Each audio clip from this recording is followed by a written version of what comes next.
Hey! Hi. Welcome to the Food Wars Season 1 Marathon, where we compared some of the biggest differences in UK and US fast food. We've compiled every episode from Season 1 into one convenient bundle for your viewing pleasure. But stick around for some behind-the-scenes info from myself and from Joe to show you how we brought the show to life. From calorie count to portion sizes, we wanted to find out the biggest differences between UK and US McDonald's. So the McDonald's episode is where Food Wars all began. Joe, did you have any problems filming this episode? Yeah, I had to go back and forth to McDonald's 3 times to get everything, and they still didn't have the McNuggets boxes that we wanted. This is what a small drink looks like in the UK. This is a US small. This is what a medium drink looks like. This is a US medium. And this is a large. And this is a US large. So with our McNuggets in the UK, the default adult sizes on the menu are a box of 6, a box of 9, or a share box of 20. Nuggets. You can get a box of 4, or you can get a 6-piece, or 10, 20 for sharing, or 40. And according to the 3 McDonald's in the area, they don't have 20 or 40 boxes. They just do them in increments of 10. But this is on the menu. In the UK, we got 3 sizes of fries. These are our small fries in the paper bag. Here is the small fry. These are our medium fries in the iconic carton.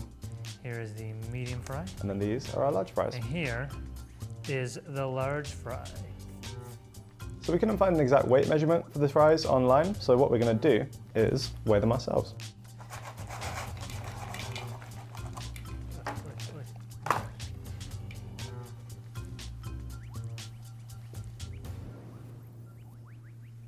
Just out of curiosity, I'm going to bring our trusty friend the scales back, and we're going to weigh the Big Mac and see if there is any difference in size. Not sure there will be, but let's find out.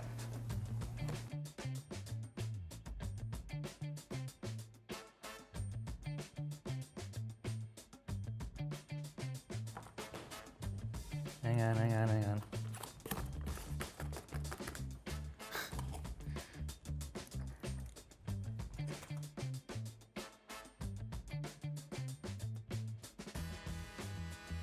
So while McDonald's fries might look and taste pretty similar in the UK and the US, in the UK we only have 3 ingredients, which is oil, salt, and potatoes.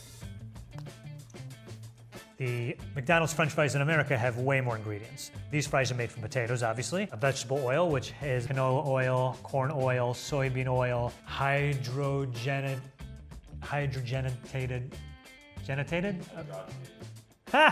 thank you. Hydrogenated soybean oil, natural beef flavor, dextrose, sodium, aspartate, pyrophosphate, sodium, acid, pyrophosphate, which is used to maintain the color. Are they that much of a different color than the ones in the UK? Is it worth it? Can we get a side-by-side comparison? Are they that much more bright yellow? We need to put sodium, acid, pyrophosphate, or whatever it's called in it. Salt. And I should mention that a natural beef flavor contains hydrolyzed wheat and hydrolyzed milk as a starting ingredient. And of course, I have no idea what that means. So the biggest calorie difference in a Big Mac actually comes from the sauce. In the US, they've got about 40 more calories than we do in the UK.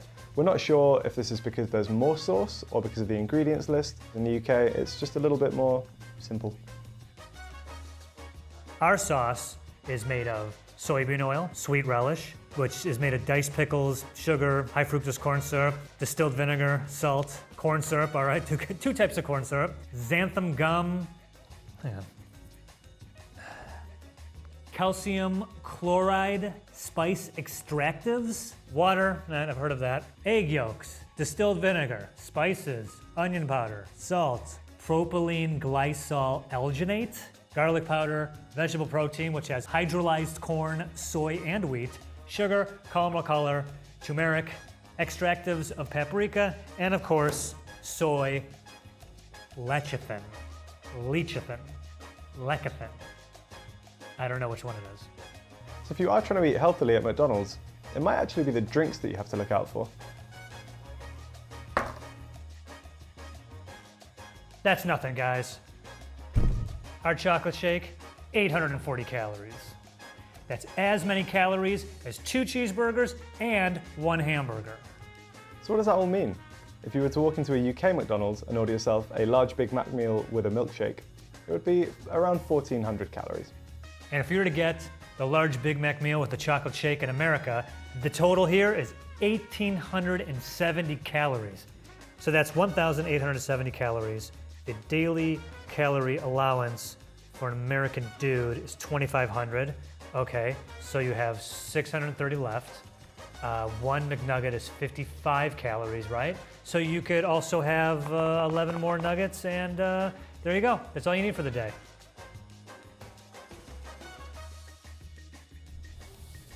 Here's everything you can only get at a UK McDonald's. So here we've got the Veggie Deluxe Burger, which is a veggie burger that's served with some mayo and some lettuce. Here we've got a Chicken Legend, which is a chicken burger, again, served with mayo and lettuce. Chicken Legend, I don't even know what that is. Not gonna catch on. That can stay in the UK. We have a range of wraps that you can get in the UK. We have a wrap of the day. Here we've got the fajita crisp, which is some chicken, along with some veg and some spicy fajita sauce. Here we've got some veggie dippers. These were actually introduced as part of Veganuary in 2020 in the UK, but they've stuck on the menu. So these are Vegan Society approved, and they're sort of like a fried bean patty sort of thing. Like, pick a more unappetizing thing to get at McDonald's. Veggie dippers. And then finally we've got some mozzarella dippers, which are just kind of mozzarella sticks really. Well, sucks to be in the UK, because everything you see right here is USA only, baby. Ha ha! USA only! So I'm gonna talk about the coffee drinks real fast. Here in the US, we have all the same coffee drinks they do in the UK, but every coffee drink has an iced version and also a caramel and or French vanilla and or mocha version, depending on what you're getting. So we in the US, of course, have more variety. Shamrock Shake. The Shamrock Shake is it's like vanilla and mint shake. Strawberry sundae. This has recently been discontinued in the UK. Sorry, guys. Still got it in the US. My favorite as a kid. Caramel sundae. Fruit and yogurt parfait. Maybe it's healthy, I have no idea. Probably not. Those were the cold items I wanted to get out of the way as they slowly melt under these lights. Got a lot more to go through. Harry, bear with me here, buddy. Buttermilk, crispy chicken sandwich. Yo, I think this was introduced when the chicken sandwich wars were really heating up when Chick-fil-A started taking over. Let's see what's under the hood. Look at that. Look at this. Yeah. Quarter pounder with cheese, deluxe. This is your fancy quarter pounder with cheese. This is for Sunday dinner. When you have company over. There's so much. Sausage breakfast burrito. Even after it's, for a while, it's still glowing yellow. Now these are the buttermilk crispy chicken tenders. These smell amazing. I want to just bite into these so bad. I just take a big bite. I want to talk about sauces real quick. Okay, I'm at McDonald's and I go, give me one of everything. I've heard from Harry and the team over at the UK that some of these they don't have, including sweet and sour, honey mustard. What else don't you guys have? I don't think you guys have ranch either, or buffalo. I gotta say though, the sauces are everything. We've got a couple of sauces that are kind of unique to the UK as well. We've got a sweet curry dipping sauce, and then we've also got a salsa dip as well, which I didn't know existed until today. Oh yes, donut sticks. These donut sticks also come with a chocolate dipping sauce. Another thing I'm certain they don't have in the UK. Yo, breakfast is served. Look at this. Oh yeah, who's ready to start the day? It's McGriddle talk.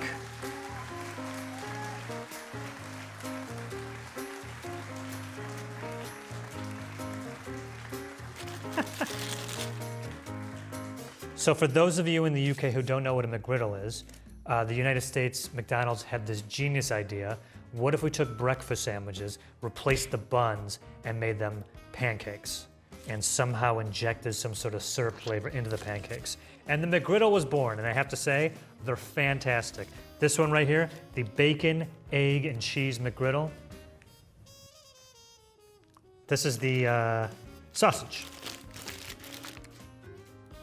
Yeah? This is the sausage, egg, and cheese McGriddle. American food engineering at its finest. Look at that. In the UK, you guys call biscuits cookies. Here, no. So in the UK, biscuits are cookies, or what we call cookies. In the US, biscuits are what we call, I don't know what else you can call them. Like, you bake them and they're from the South and they're dry and I don't know what they are. Much like the McGriddles, we have a version of every breakfast sandwich that instead of the regular bun bread, it's biscuits. Not the cookie biscuits like you guys have, these biscuits. Joe, you were so close on the whole cookie biscuit thing. What you guys call biscuits, we would actually kind of call scones, or scones, depending on where you're from. And the thought of putting breakfast food in between them is kind of weird. They're usually reserved for cream and jam for an afternoon tea. Last, and in my opinion, least, is this thing, the Southwest grilled chicken salad.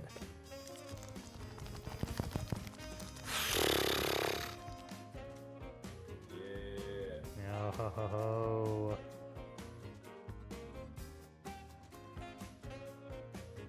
But can I eat now? Yeah, okay, cool. I don't care how many calories, it's just really good.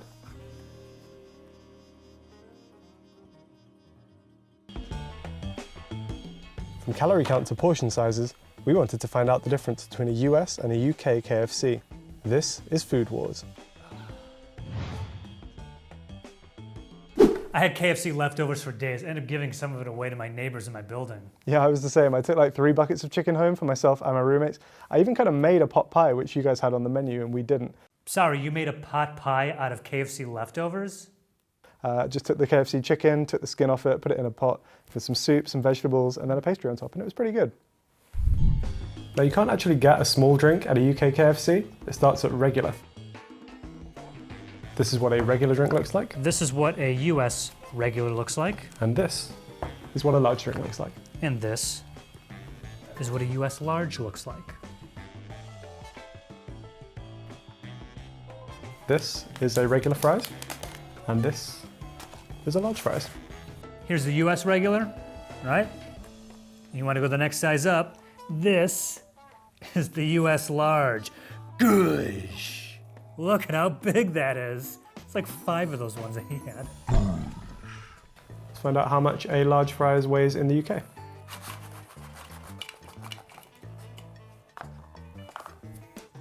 Let's weigh our large fry. Oh man. Oh, they're packed in there, dude. Look at that. Is that everything? This is what a regular popcorn chicken looks like.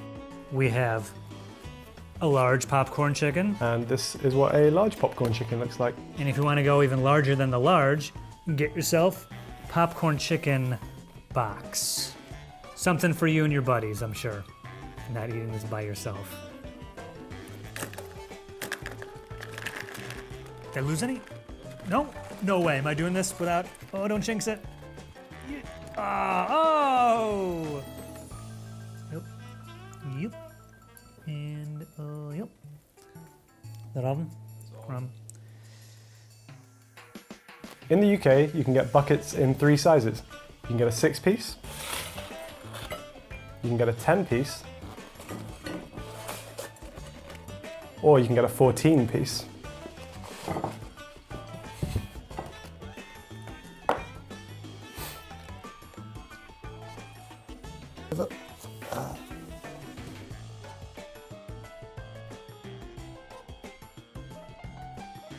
Eight-piece. Whoa! 12-piece. This is, I can't even dump it. Yo! Look how much chicken this is. Oh my God, what a mess.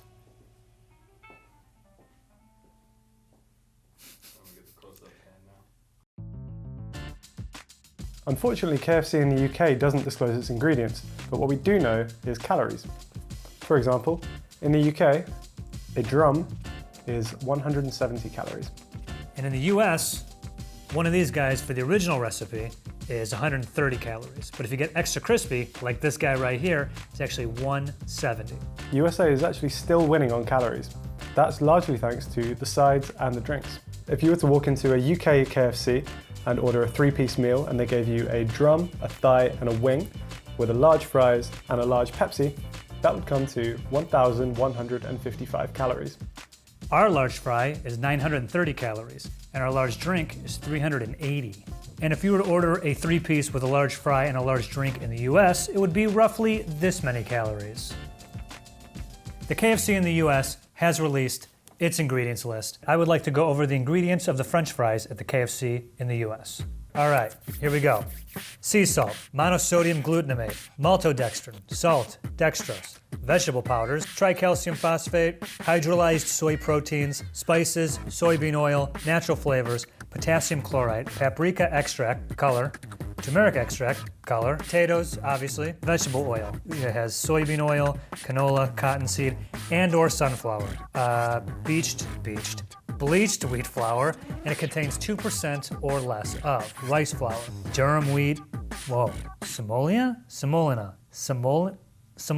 durum wheat, semolina. I don't know what that word is. It looks like it's easy, but it's hard to say. Semolina, durum wheat, semolina. There you go. Dextrin, salt, degermed yellow cornmeal. Oh, thank God it's been degermed. Cornstarch, leavings, sodium acid pyrophosphate, sodium bicarbonate, dextrose, again. Xanthan gum, there he is. Annatto extract color, disodium dihydrogen pyrophosphate, in parentheses, to maintain color. Okay, we add so many chemicals to our fries, we add more chemicals to make it look like it doesn't have any chemicals. Thank you, disodium what the f? Yeah, whatever. Here are some things you can only find on the menu at a UK KFC. So instead of a chicken sandwich, what we call ours is the chicken fillet burger. I think it's pretty much the same thing. It's like breaded and fried chicken between 2 buns with some lettuce and some mayonnaise. We also have something called the Zinger burger, which is pretty much the same thing, but the spice level is amped up a little bit. You can also turn these burgers into a tower burger. What that does is adds cheese and a hash brown to the burger, which in my opinion, very worthwhile addition. We have some stuff on our KFC they can't get in the UK, and surprisingly some things I thought were like kind of like paramount to the KFC menu. Mashed potatoes and gravy. This to me seems like something that has just always been part of KFC along with the chicken. Look at this mashed potatoes, man. It's a tub of mashed potatoes. Okay, let's make a mess. Oh yeah. Oh my goodness. Put that on the cover of Gravy Aficionado magazine. Another thing I didn't realize you guys don't have, biscuits, or as you call them, scones. This is called a famous bowl. It is mashed potatoes and gravy and corn, topped with popcorn chicken, topped with cheese, all in one bowl. Yeah, this thing, I don't think I've ever had one of these because it looks ridiculous. Now Joe, I'm glad you also think that the famous bowl doesn't look that great, because to me that looks like a nightmare. Now we have a slightly different approach to sides in the UK compared to the US. For example, our corn comes on the cob, baked beans. These are slightly different to the regular beans that you might put on toast in the UK. They have kind of a barbecue sauce flavor to them. There's a few other language differences, like instead of chicken tenders, we call ours chicken mini fillets. Mini fillets, chicken tenders, they look exactly the same. We got those. Yes, they have corn, but we have ours off the cob, which I think is not as good as on the cob. This pile right here, and I know, they do have wings at KFC in the UK, yes I know, but only in the US can you order them by 48. 48 wings. I'm dying right now, man. You smell so good. The pot pie, when I saw pot pie in the menu, I was like, yeah, a little side pot pie. No, dude, this thing, it's like a puppy. This thing has got some weight to it. I've got to say, the pot pie actually looks quite good. We love meat pies here in the UK. You'll often see people tucking into like a steak and kidney pie or a chicken pie, but yeah, they should probably put that on the menu over here. I think they'd cash in on the British market. Let's talk sauces, it's sauce talk. Sauce talk.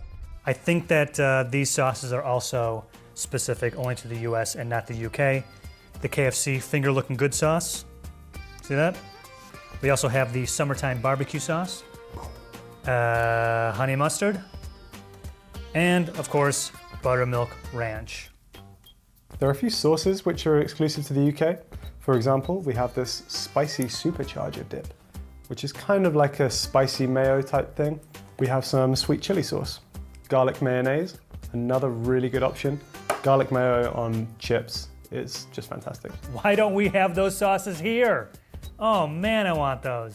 Now usually we'd have even more exclusive menu items to show you, but unfortunately UK KFCs are currently operating with a reduced menu. Here's what you could normally find on the menu at a UK KFC.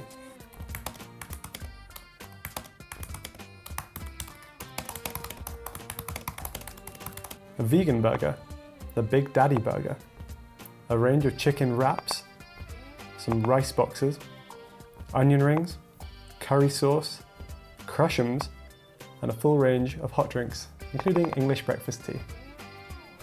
At the UK, you can get teas, including English breakfast tea. Now, technically, you can't get tea at the KFCs in the US, but you can get something called Mountain Dew Sweet Lightning, which I think is probably pretty close. Yeah, that's pretty much exactly the same as a breakfast tea. From calorie count to portion sizes, we wanted to find out all the differences between Domino's Pizza in the UK and the US. This is Food Wars. This might actually have been my favourite episode to shoot. What about you, Joe? Same. I love shooting this episode. I just thought some of the visuals were really cool, particularly the bird's eye view. We actually had our camera person, Charlie, shooting that one, and he was just standing on a table getting some stuff by hand. It wasn't the most professional setup, but I think it got the job done. This was also the first USA only exclusive and arguably the worst. I could give a TED talk on how much I hate banana peppers. This is the smallest pizza you can get in the UK. It's called an individual, and it measures 7 inches across. Our smallest is, believe it or not, the small. Here it is, and it measures, in diameter, 10 inches. The next size up is a small, which measures 9.5 inches. Next size up for the US is our medium, which is 12 inches. This is 11.5 inches. Well, I'm starving. Hey, I grabbed this slice. I'm starving, this pizza smells so good. I skipped breakfast. Next pizza. Next up for the US is our large, which is a 14-inch diameter. Oh, hell yeah. What's with the way they cut your large pizza, Harry? It's ridiculous, look at that. And not to be outdone, the US has one more size, the extra large, diameter 16 inches. Bro, look at the size of this thing. Now a 2.5 inch difference might not sound like a lot, but if you factor that into the surface area, it's actually 58 square inches wider than the UK's largest pizza, which is almost a third of an increase. Am I looking at this right? Is it supposed to be 6 slices? It's 6 slices. That can't be right. 6 slices for an extra large pizza? Look at the size of these slices. In the US, at a Domino's, the extra large pizza will cost you a very reasonable $13.99.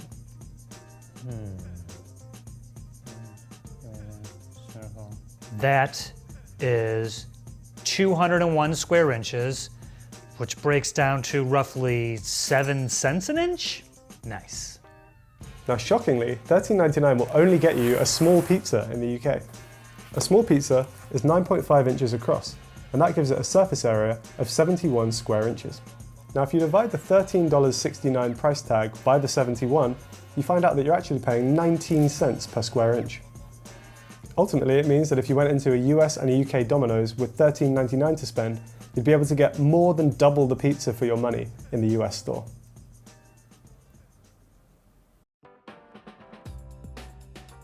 Let's compare large cheese pizzas in the two countries. This is what a UK large cheese looks like. And this is what a large, properly cut Domino's cheese pizza looks like in the US. It's cut into 10 pieces, and each slice contains 176 calories. That means that in total, the pizza in the UK is 1,760 calories.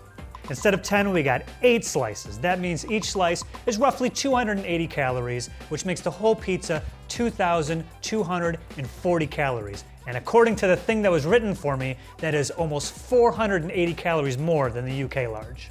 But why is that exactly? Let's see if we can get any clues from the ingredients. Let's start with the foundation of any pizza, which is the dough. In the UK, the dough is made of wheat flour, a wheat and milk premix, rapeseed oil, water, and yeast. Yes, but here in the US, our dough is made of enriched flour, wheat, oh God, I hate reading this stuff. Enriched flour, which is wheat flour, iron, thiamine mononitrate, niacin, riboflavin, and folic acid, water, soybean oil, and it contains less than 2% of the following: sugar, salt, whey maltodextrin, dextrose, dough conditioners such as sodium, stearoyl, lactylate, I don't know, it's on the screen, you read it out loud. Enzymes, calcium sulfate, absorbic acid, calcium phosphate, L-cysteine, good for hangovers I hear, yeast, and cornmeal. Yeah, much different. A lot more chemicals. Who saw that coming? How about the cheese? Domino's in the UK refers to its cheese simply as mozzarella, and it's mostly because the ingredients are just that. And in the US, Domino's doesn't, possibly can't, call their cheese mozzarella. Instead, they refer to it as pizza cheese. So, the Domino's in the US's pizza cheese has the following ingredients: part skimmed mozzarella cheese, okay, which is pasteurized milk, cultures, salt, enzymes, modified food starch, cellulose, non-fat milk, whey protein concentrate, natural flavors, and sodium propionate. Propionate. Now let's look at the pepperoni. Most of the ingredients in US and UK pepperoni are actually pretty similar. They both contain pork, salt, dextrose, spices, sodium nitrite, citric acid, flavorings, and starter culture. You know, the only difference is that our pepperoni contains beef. Also preservatives, butahydrate, hydrolysinase, and butahydrolate, blah, blah, blah, BHA and BHT. I can't pronounce them, they're bad. It turns out BHA and BHT are actually subject to restrictions in the European Union and can't be added to foods such as pepperoni. This might be because studies have shown that BHA can cause tumours in rats and is therefore reasonably anticipated to be a carcinogen in humans. Oh well. I'm gonna die doing what I love. Eating banned chemicals. We reached out to Domino's to get some clarity on the pepperoni situation. We got our info from their ingredients webpage. However, when we checked with them, they told us that their information was incorrect, and they've updated it since to say that BHA and BHT have now been removed from the pepperoni. I think this happened at some point during 2018. They couldn't say exactly when, but Joe, it sounds like you're okay after all.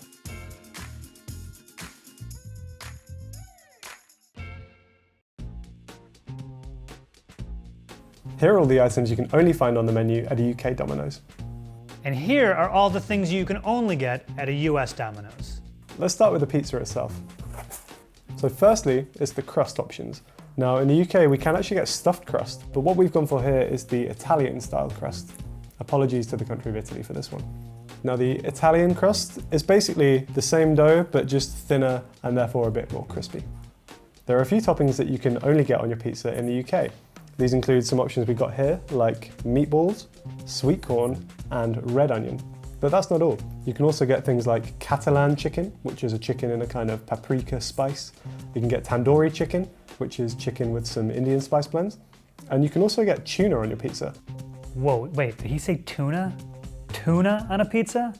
No, no way. So this right here is a pizza that has everything you can only get at a US Domino's. First of all, the crust. It is our thin Brooklyn style crust. Instead of tomato sauce, we did an Alfredo white sauce. We got banana peppers on here, salami, feta cheese, and also Parmesan and cheddar. This should be known as the US only. Like Pizza Hut should have this on the menu and you go, give me the US only, and this is the pizza they give you. Yuck. Don't get this. Yeah, I hate that. Grab a slice, see what you think. So here are some UK sides that you won't find on the menu at a US Domino's. First of all, we've got the garlic cheesy bread, chicken kickers, which are just like nuggets with a spicy coating. Pretty recently, they've added these poppin' chicken bites to the menu, which are kind of similar to KFC's popcorn chicken. You can also get chicken strippers, which are just kind of like chicken tenders. Potato wedges, if you wanted some kind of potato option to go with your pizza. And then you can also get a tub of coleslaw. I don't think we have garlic cheesy bread, but we do have this, which is like a stuffed cheese bread. Also, the side they have these chicken pieces, and then these right over here, these Parmesan cheese kind of bread knots. Also, I think it's pretty cool, is Domino's will hook you up with a side of grated Parmesan. That's pretty nice. Chicken carbonara, which is a pasta dish, what looks like obviously chicken, bits of bacon, onion. In the US, Domino's offers a lot of different varieties of sandwiches. I just picked one. I got the chicken parm sandwich. Let's take a look at that right there. Look at that chicken parm. How good does that look? Classic garden salad. We found something green on the menu, which is nice. What's we got here? Tomatoes, onions, cheese, lettuce, croutons. Who cares? Now, the default dipping sauce that will come with your pizzas is this garlic and herb dip in the UK. But there are also a couple of sauces which are exclusive to the UK. These include a little pot of Frank's Red Hot sauce, and we can also get a honey mustard. The Domino's in the US has their own exclusive sauces. This kicker hot sauce, the sweet mango habanero sauce. This one is really good. Ranch, you guys don't have ranch? Thought you did. Guess not. Blue cheese dressing. And of course, marinara sauce. And finally, if you're someone with a sweet tooth, Domino's has some exclusive dessert items to the UK. Firstly, we've got Domino's cookies, which are actually like really good, especially if you get them when they're warm and they kind of stay warm when they rest on the pizza boxes. And then you can also get a range of Ben & Jerry's flavors from Domino's in the UK. They're like a licensed vendor, which is cool. And for dessert in the US, you can get either these marbled cookie brownies or these chocolate lava crunch cakes. They also threw in this, the sweet icing. I'm sure it's amazing, so you can pour more sugar all over the sugar. Let's put some icing on the lava guy. Oh! Oh! That's too much. Stop. I gotta get this. I'm gonna like eat this whole tray. I gotta get this out of my face. I'm ready to destroy these brownies. From calorie count to portion sizes, we wanted to find out all the differences between Subway in the UK and the US. This is Food Wars. This was probably the first time I had Subway in 10 years. Now that actually surprised me because the way you slid the party sub out of its container looked like something that you've done a lot of times. It's called acting, I'm a natural. That was actually the first take we did of that too. Funny story about that party sub, I ended up giving it to our cameraman and he took it to a party and his bro buddies were like, yo! At Subway in the UK, you can get sandwiches in 4 different sizes. Firstly, we have toasted bites, a 6-inch sub, a foot-long sub, and then you can get a platter. And in the US, we have 3 sizes. The 6-inch, the foot-long, there you go, for you and your team. The big boy. Party platter. The old Subway platypus. Now in the UK, a platter looks like this. What they do is they make 4 foot-long sandwiches, then they cut those into 4s. So you're left with 16 pieces, each of which is 3 inches. And for the party platter here, they take 5 sandwiches, cutting them into 3 pieces, giving you 15 sandwiches total. In addition, in the US, you can also get yourself a 3-foot-long party sub. Look at this thing! This is ridiculous. 3 feet, so that is, what's that in, what do you got in the UK? That's 17 meters? I have no idea. Yeah. Now in the UK, drinks at Subway come in 2 sizes. We have a regular, which is 400 millilitres. 20 ounce, Sprite, what up? And we have a large. 30 ounce, boom. And if you're really thirsty, 40 ounces of soda. 40 ounces is a little over 3 cans of soda. That is way too much soda. That's just too much. If you're a fan of Subway's cookies, in the UK those come in 3 sizes. 1 cookie, 3 cookies, or 12 cookies. In the US Subway, you can get a single cookie, a dozen cookies, right like that, or the, hang on, I keep rolling, the 36 cookie platter. Booyah! I'm like in Vegas, baby, all in. We want to make sure that you're getting the same amount of filling as you do in the US here in the UK. So what we've got here is a foot-long Italian BMT on hearty Italian with lettuce and olives. We're going to weigh it to see if the quantities are the same. All right. BMT. Steak. All right. So the weights are pretty similar. What we're going to do is take them apart and see how it all adds up.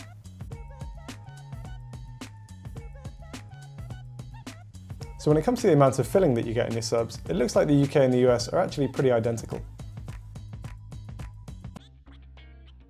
So what about calories?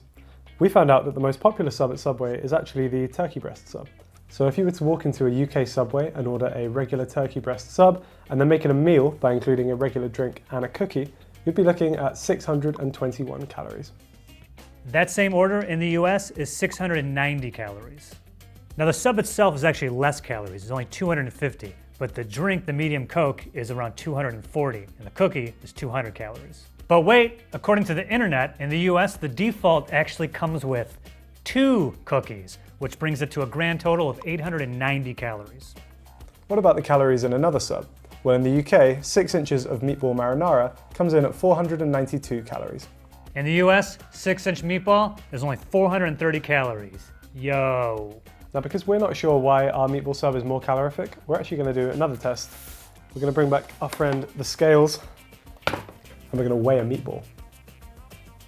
This is been a bit delicious. Boom. And now I will also weigh 1 meatball. I'll find a good one. Don't want the sauce to throw out these measurements. Get in real close. Get in real close over there. Ready? You close? Yep. Close? Here we go. Drum roll. And how much is it? No change? Our scale is not very accurate. Sorry. Let's get that weight up on the screen. Unfortunately, Subway in the UK doesn't disclose a full ingredients list. However, there are some things we can glean from the website. In the UK, the ham, turkey breast, and steak that you'll find in your sandwiches are actually formed. The turkey bologna and the turkey salami are also made by a process known as mechanically separated turkey. Mechanically separated turkey. What do I got here? From the allergens list in the UK, we can also see that our meatballs contain milk, although it's not clear if the meatballs contain the milk or if it just comes with cheese by default. We do have the ingredients list of the meatball sandwich at Subway, and I'll read that to you right now. Oh boy.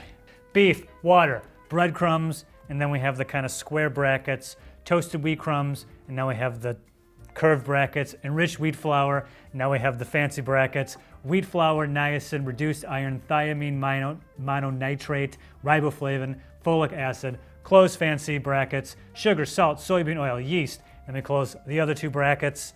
Aha! Textured soy protein concentrate, seasoning, open brackets again, dehydrated onion and garlic, salt, spices, dehydrated parsley, soybean oil, close brackets, soy protein concentrate, and the Romano cheese. Can you scroll up, please? Keep going, keep going. The Romano cheese, which is made from pasteurized part skin cow's milk. Ugh. I'm assuming it's skim cow's milk, but to be honest, if I told you there was cow skin in this food, would you be surprised? Part skim cow's milk, cheese cultures, salts, and enzymes. Which enzymes, you ask? They're not at liberty to say, but rest assured there are enzymes. Now, on the bright side, the dough is pretty much normal. For the classic Italian bread, the ingredients are enriched flour, which is wheat flour, niacin, reduced iron, thiamine, mononitrate, nitrate? Yeah, okay, riboflavin, folic acid, water, yeast, sugar, soybean oil, salt, wheat gluten, cultured wheat flour, malted barley flour, sunflower lecithin, lecithin. Hey, did you hear that? Lecithin. Sunflower lecithin. Dough conditioner, which also has enzymes. Which ones do you know now? And ascorbic acid. All that stuff. While we might not have an ingredients list for our bread, we do know that it's likely to not be perfect. For example, an Irish court recently declared that Subway cannot call its loaves bread due to the high sugar content. Subway uses more than 10% sugar in their flour. Here's everything you can only find on the menu at a UK Subway. So let's start with the subs. Now, there are a few kind of default subs that you can only find in the UK. So then once you've chosen your sub and your bread, we've also got a few other customization options that are exclusive to the UK. For example, in this sub, we've combined a bunch of them. So I've gone for chicken tikka, it has hash browns, it has sweet corn, it has vegan garlic aioli, it has HP brown sauce, and it has whole grain mustard. So brown sauce is kind of a traditional British condiment. The biggest brand manufacturer of it is a brand called HP, which stands for Houses of Parliament, to maybe give a nod. Harry, are you really Brit-splaining to me HP sauce? I love HP sauce. I've been having HP sauce. I've had a bottle of HP sauce in my fridge for at least the past 20 years. Over here we have the meatless meatball marinara sub with some vegan mozzarella cheese as well, and it's on chili paprika bread. Our exclusive customizations in the US include avocado, pepper jack cheese, provolone, Swiss cheese, and banana peppers. If you like your sauce, you can make your sauce. If you like a saucy sub, you can have the sauciest Subway saucy sub here in the United Sauce, because we have all these sauces, including a balsamic sub sauce, a creamy sriracha, a deli brown mustard, yellow mustard. You guys don't have yellow mustard? That can't be right. Sorry if you don't have yellow mustard. I thought that was everywhere. Oil? You guys don't have oil either? Okay. Subway herb and garlic oil, ranch, red wine vinaigrette, and a special sub spice. So moving the subs to one side for a second, we also have some side dishes which are exclusive to the UK. Let's start with this, which kind of surprised me when I saw it on the menu, but you can actually just get a cup of meatballs from Subway. Next, we have the garlic cheesy bread, which I think is just half of their hearty Italian 6-inch with some garlic butter on it, and then they kind of sprinkle some cheese on top and throw it in the toaster oven. The last side dish is nachos.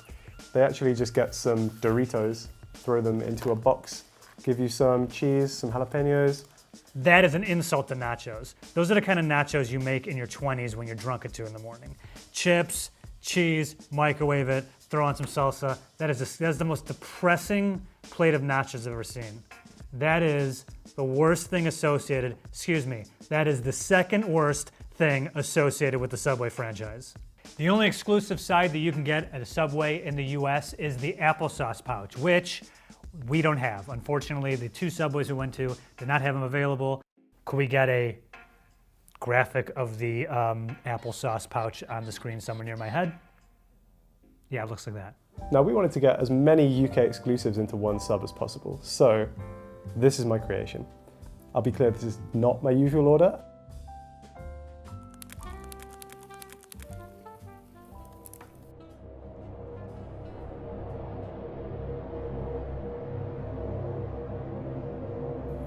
You got the tang of the brown sauce with the little popping sweetness of the sweet corn. And I've just got like a whole hash brown in there as well. Do not order the UK only sub. And of course, we put together a sub with all the USA only ingredients, which is a foot-long barbecue rib sandwich with the jalapeno cheddar bread and avocado and pepper jack cheese and provolone cheese and Swiss cheese and banana peppers. The US with banana peppers. I don't know what our thing is with banana peppers. I'm not into banana peppers. I don't know why they're so popular here.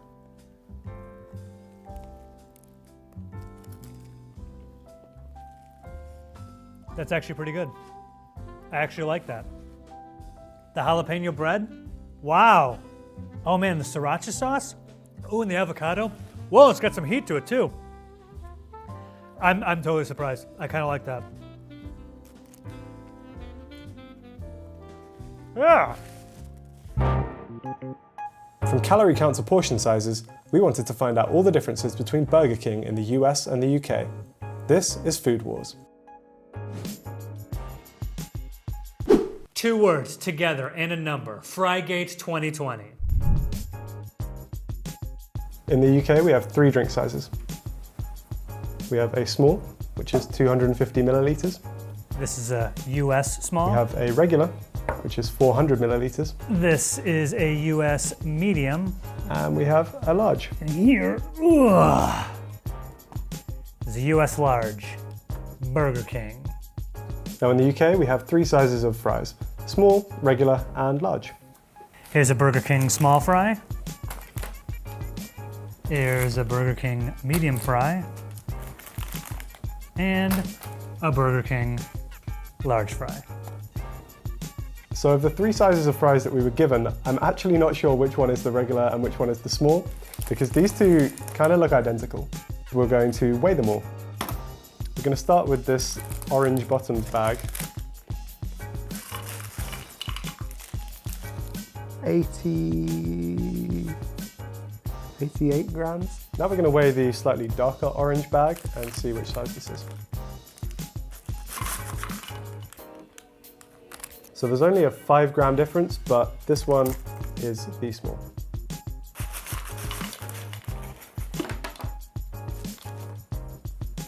So a large fries in the UK looks like it's around 180 grams, which is double the regular.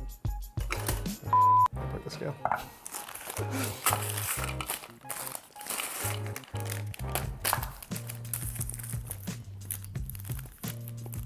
We're actually having some concerns about the sizes of the fries in the UK because our measurements showed that the lighter orange bag actually contained more fries than the darker orange bag. However, when lined up very scientifically like this, what we'll actually see is that the bag sizes go up in that color order instead.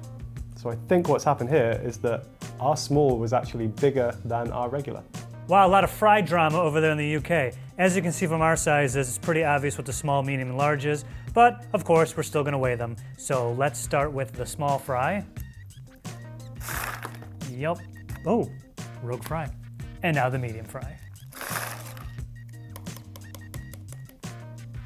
I'm making a face. I don't like that face. It's like, yeah, it's pretty similar. But I know how we will solve this, but not that way. Over here, Burger King is in the hot seat, baby. Burger King's in the hot seats. Large fries. So I'm gonna do something really tedious and boring. 2, 3, 4, 12, 13, 20, 21, 22, 35 regulars, 10 kind of broken up ones.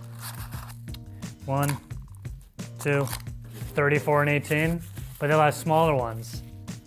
Arguably more than the medium. Whoa! That's pretty cold, Burger King. That is pretty cold. Don't act like you're surprised by this. And I know what they're gonna say. They're gonna be like, well, everyone who scoops, it's different.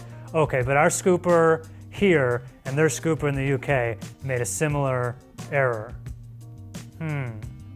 Suspicious, right? Frygate 2020. So this is a Whopper in the UK.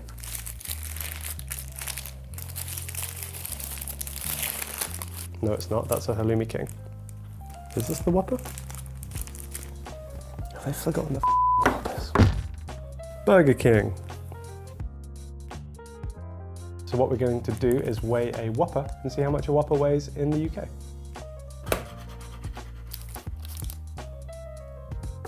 All right, let's take a look at the US Whopper. First thing I'm gonna do, I'm gonna weigh it. Oh yeah. That's a Whopper.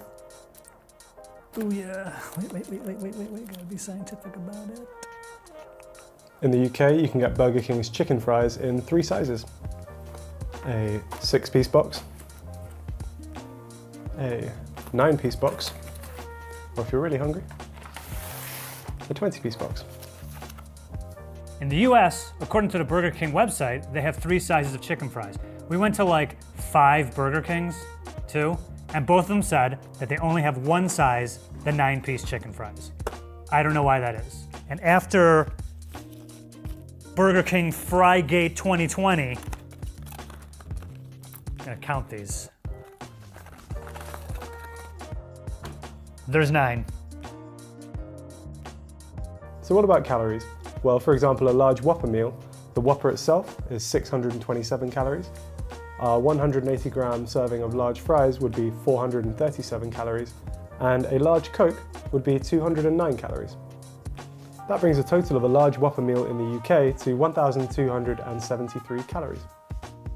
And in the US Burger King, the Whopper meal comes in at a hefty 1,600 calories. That is an increase of about 378 calories, or roughly 30%. However, there are ways to bring the calorie count down. For example, if you get the Whopper without mayo, you save yourself about 157 calories, taking the Whopper down to like 503.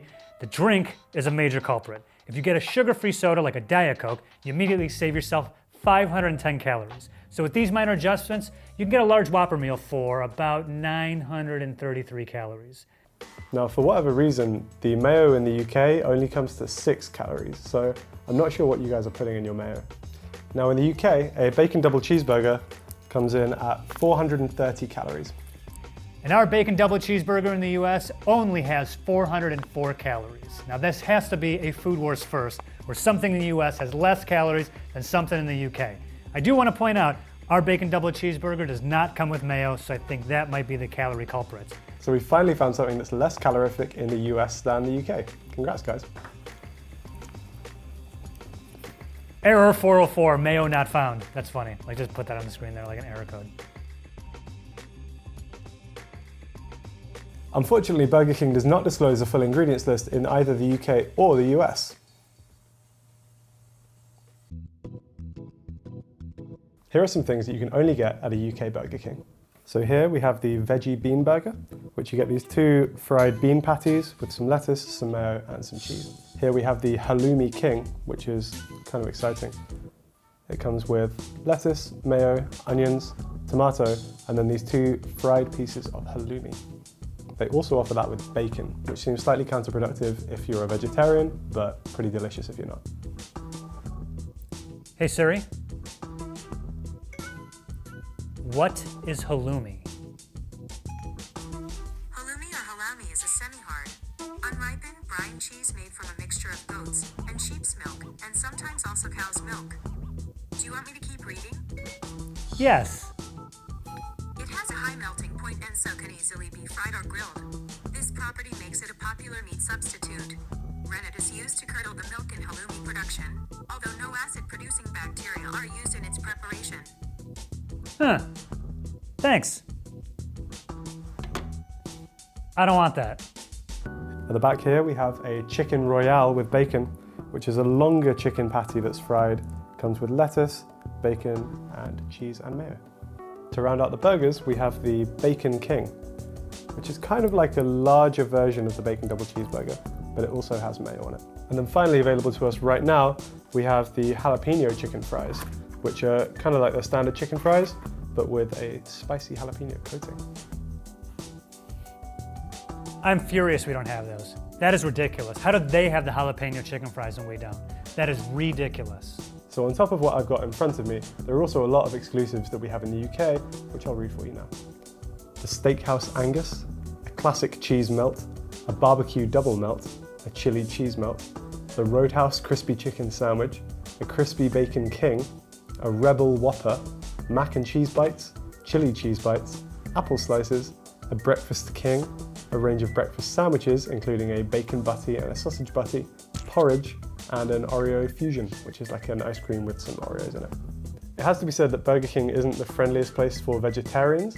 They have some kind of vegetarian options like the Halloumi King or the Rebel Whopper, but unfortunately these are actually cooked in the same oil and on the same grills as the meat, so it's not 100% vegetarian. Here is everything that is exclusive to the Burger King in the United States. I'm just gonna start here. Impossible Whopper. Even when we're trying to be healthy, we still manage to figure out a way to be unhealthy.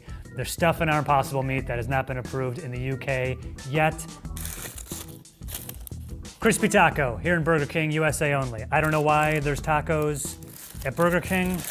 I don't know who's getting a taco at Burger King. That's ridiculous. Crispy. The stacker. Ooh, bacon. The double stacker. These things are so heavy.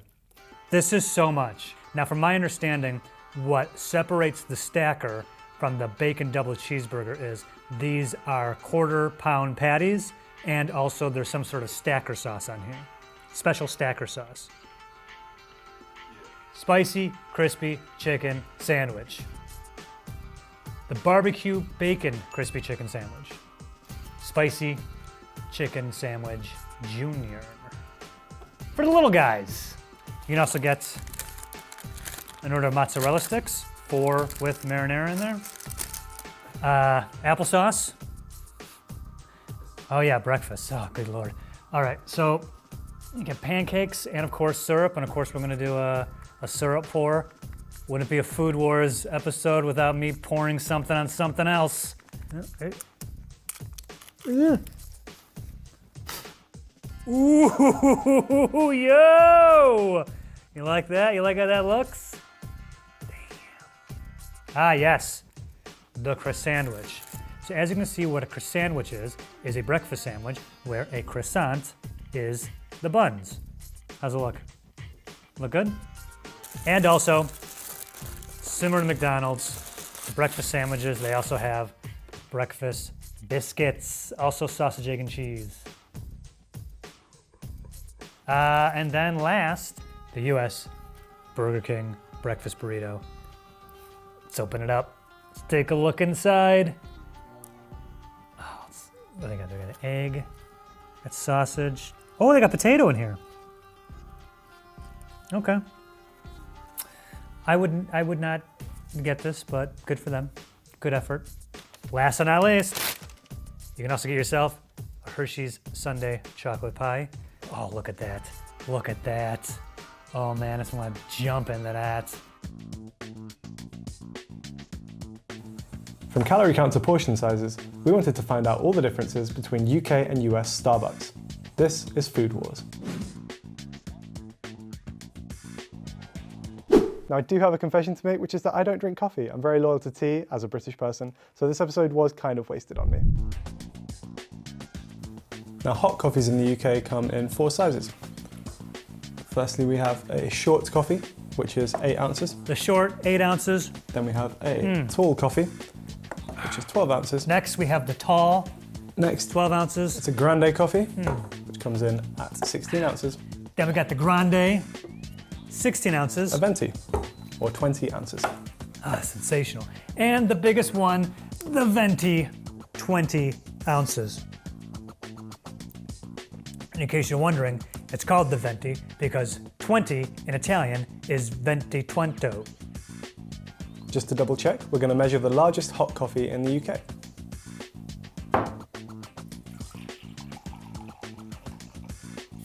So our venti coffee actually came to closer to 18 ounces. Sort that out, Starbucks. Where's my 2 ounces? Now I'm going to measure the venti coffee, which should be 20 ounces minus a few sips. Wait. Getting prepared.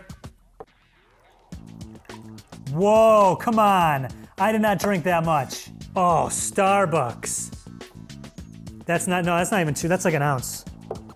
Cold coffees in the UK come in 3 sizes. A tall, The tall, 12 ounces. grande, We got the grande. and venti. Here's where things get kind of weird. Our venti iced is 24 ounces. And we have another size up, 20, right? 20, and that is 30 ounces. So a UK cold venti is exactly 20 ounces. Yeah, 21. I thought this was supposed to be 24. How many fluid ounces venti iced? 24? And how much is it? 21? Starbucks. With the ice, you still don't have enough. I'm taking a sip of every single drink. I'm taking a sip of every single drink. Let's do this! Let's compare some seemingly identical drinks to see how much they match up under the hood. So a venti latte in the UK contains 235 calories, 7.9 grams of fat, 21.1 grams of sugar, and 225 milligrams of caffeine. And in the US, the same venti latte has 250 calories, and that's 9 grams of fat and 150 milligrams of caffeine. And you know I'm taking a sip. Kind of cold, it's been sitting out for hours. So our latte's got more sugar, more calories, and more fat. The trinity of deliciousness is what I call it. Let's try something a little heavier. If you were to order a venti caramel frappuccino from a UK Starbucks, it would contain 426 calories, 61.1 grams of sugar, and 117 milligrams of caffeine. Harry, your frappuccinos are looking a little sad there, buddy. Looks like all your whipped cream melted. So here's a pro tip from the USA. 470 calories, 74 carbs, 73 of which are sugar, and 120 milligrams of caffeine. Damn, oh, yuck. Yuck. That's what that tastes like? Now it's important to remember that for cold drinks like frappuccinos, the US venti is actually 4 fluid ounces larger than the UK's. If you were to do the maths to work out the nutrition per fluid ounce, the UK actually beats the US in virtually every metric. Let's see if we can get any clues as to why from the ingredients.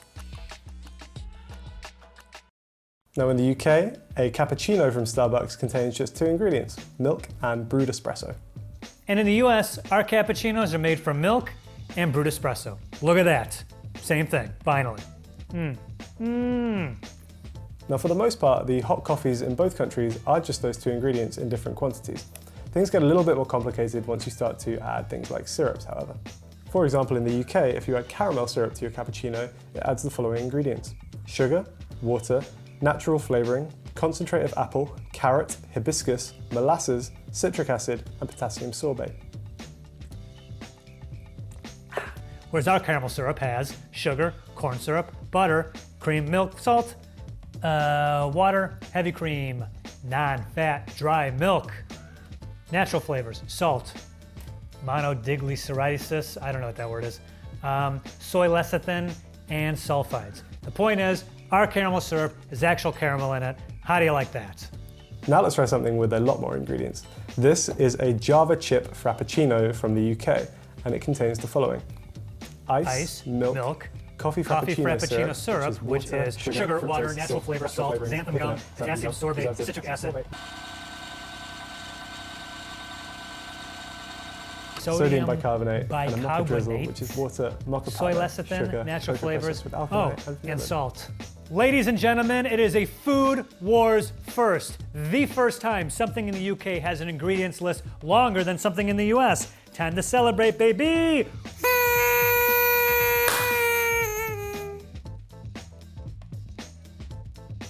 Here is everything you can only find on the menu at a UK Starbucks. And this is everything you can get in a US Starbucks. Now we'll start with a quick disclaimer. One of the big selling points of Starbucks is that you can heavily customize pretty much everything on the menu. To save ourselves doing a million different combinations of exclusive items, what we're going to do is focus mostly on things that are on the menu as they are, with just like a few combinations of syrups and toppings that you can get in one or the other. Firstly, we have this cute little cortado. Secondly, we have a cold foam cappuccino, which is like an iced cappuccino with just some foam on top of it. Then we have some temporary seasonal exclusives. So at the moment, you can get a peanut butter cup frappuccino in the UK, as well as a chocolate s'mores frappuccino, which sounds pretty damn good. In the US, along with the blonde roast you can get in the UK, we also have a dark roast, and we have something called the Pike Place roast. Now that roast is a tribute to the first Starbucks that's near the Pike Place Market in Seattle, Washington. I've been to that Starbucks. It's fine. Exclusive to the US, we have the Caramel Cloud Macchiato. Ooh, I do not like that. The Mocha Cookie Crumble Frappuccino. Oof. The Caramel Ribbon Crunch Frappuccino. I mean, the regular caramel one was gross. Let's see how this one is. Oh God, it's worse. Oh, it's so much worse. And we also have this, a vanilla sweet cream cold brew. The ice has melted.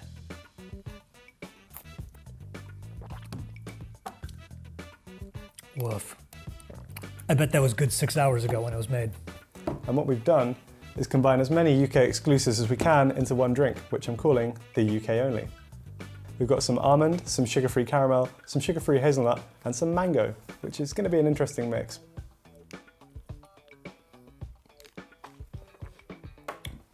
Whew, that is sweet. And of course, at the Starbucks in the US, we have our own unique customizations. For instance, pineapple ginger syrup, raspberry syrup, toffee nut syrup, a cascara topping, cinnamon dolce sprinkles. We have chocolate, cinnamon, nutmeg, and vanilla powders, and a whole range of cold foams. So, of course, I went ahead and had all those things put into one drink, which I'm calling the USA only.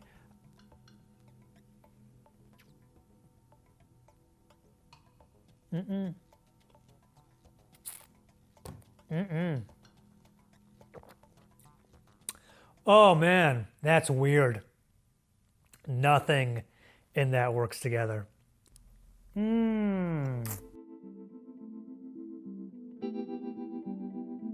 That caffeine's starting to hit, baby. It's starting to hit.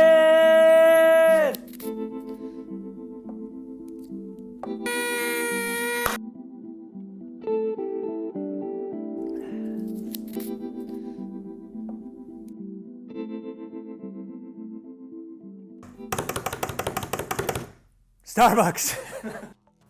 Now this series isn't called Drink Wars, and thankfully Starbucks has lots of food items. Here are some things you'll only find on the menu at a UK Starbucks. Let's start with the bakery section. Here in the UK, on the bakery menu, you will find a chocolate chunk shortbread cookie. You will find this delightful little gingerbread barista man. You will find this pain au raisin. We also have some luxury fruit toast, which comes with these little cute pots of jam. And then finally, we've got a cinnamon swirl, which is kind of just a cinnamon roll. Our breakfast options are slightly limited. Most of what we have is a range of breakfast rolls, which is just kind of like a breakfast sandwich in the UK, but served on crusty white bread. Some options include a bacon sandwich. Bacon sandwiches are a pretty big deal over here. Put that in mine with ketchup. And then also, if you want something a little bit more, you can go for an all-day breakfast sandwich, which is bacon, sausage, and egg all in one roll. Here are all the US exclusive food items. So a lot of different breakfast sandwiches for Starbucks. This one right here is the Impossible Meat Sandwich, spinach, egg, and feta cheese wrap. This is my go-to one, love it. These egg bites, these little, I'm gonna definitely pronounce this wrong, these little sous vide egg wraps, sous vide. I'll be straight up, I've never had one of these.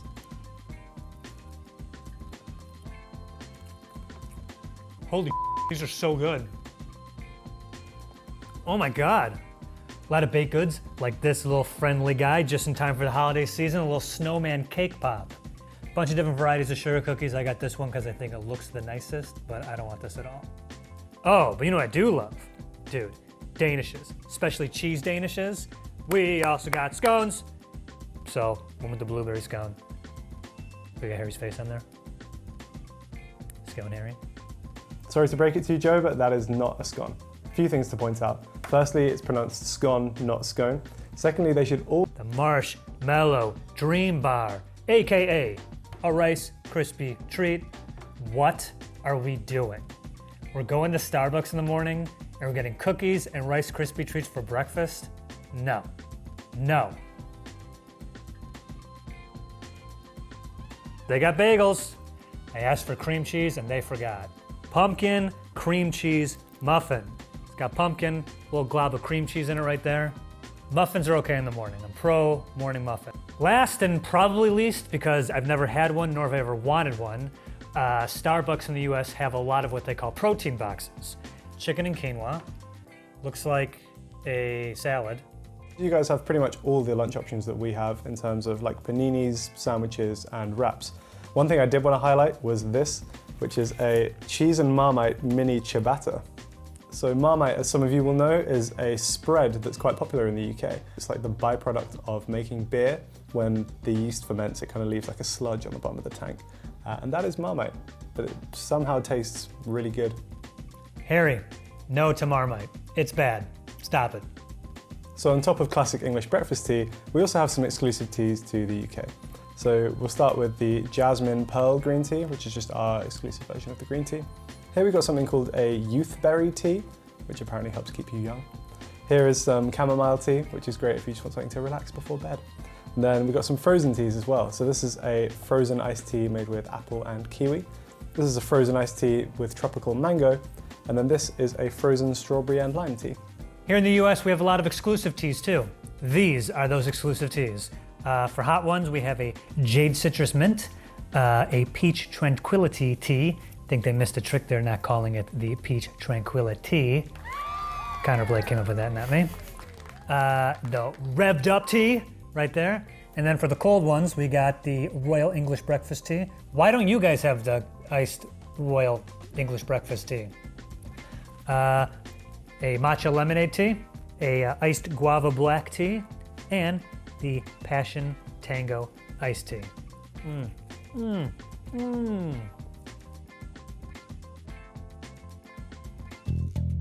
From calorie count to portion sizes, we wanted to find out all the differences between US and UK Papa John's. This is Food Wars. Personally, when I get a pizza from a place like Papa John's, I just get cheese and pepperoni. But shooting these episodes, it's gotten me a chance to try a bunch of different things on the menu, and I'm actually kind of impressed with things like their desserts. Now that you've been forced to try a few, are there any that you're going to order again in the future? You're just gonna have to watch the episode and find out. In the UK, our sizes start at small. Ours is 9.5 inches across, with a surface area of 71 square inches. Our small pizza comes in at 10 inches, which is 78.5 square inches of pizza. Next up, we have our medium pizza. It's 11.5 inches across, with a surface area of 103.8 square inches. Our large, 14 inches, which is 153.9 square inches. Finally, for some reason we skip extra large and go straight to extra extra large. This one's 15.5 inches across, with a surface area of 188.7 square inches. We didn't skip the extra large. 16 inches right here. That's 201 square izzos of pizzo. Our extra large is bigger than your extra extra large. In your face, Harry. In the UK, a small cheese pizza will cost you $11.99, which is around $15.54. That's a price per square inch of 21.8 cents. Small in the US, $9.49, which is about 12 cents per square inch. I know I got a small, but apparently they're also doing small peppers with the small pizzas. Look how small this is. Skimping on the peppers, eh, Papa? An XXL cheese pizza in the UK will cost you around $23.32, which is a price of 12.3 cents per square inch. USA's extra large, $15.49. That cannot be right. Sprinkle a little math on that, that's 7.7 cents per square inch. That is so cheap. So what can we take away from this? Well, in both countries, the more pizza you buy, the cheaper it gets. In the US, the price per square inch of a small is 55% more than an extra large, and in the UK, it shoots up to a huge 77% more. I mean, it makes sense, right? I mean, that's how they get you. They pretty much are tricking you into getting more pizza because it's cheaper per square inch. So you're going, oh, I'll just get the extra large instead. And then a year later, you're fat. Whoops, it was such a good deal. It is worth noting that paying full price is kind of rare in the UK. We got like a 40% off deal because we spent a certain amount of money. Basically, if you're paying full price in the UK, you're really not getting the best value for money. I'm on their website right now, and it looks like, yeah, they have endless specials or deals for pretty much every combination you want to get. Large one-topping pizza, any two sides, 2 large pizzas. I'm assuming what Papa John's does is have all types of deals and codes and promotions that whatever you get when you order Papa John's, there's probably a deal for you. So you probably are never paying full price. In the UK, an extra large cheese pizza is cut into 12 slices. Each of these 12 slices is 268 calories, which brings the total to a whopping 3,218 calories. In the US, our extra large is cut into 10 slices. That means each slice is roughly 300 calories. And there is no possible way you're eating this pizza without the sauce.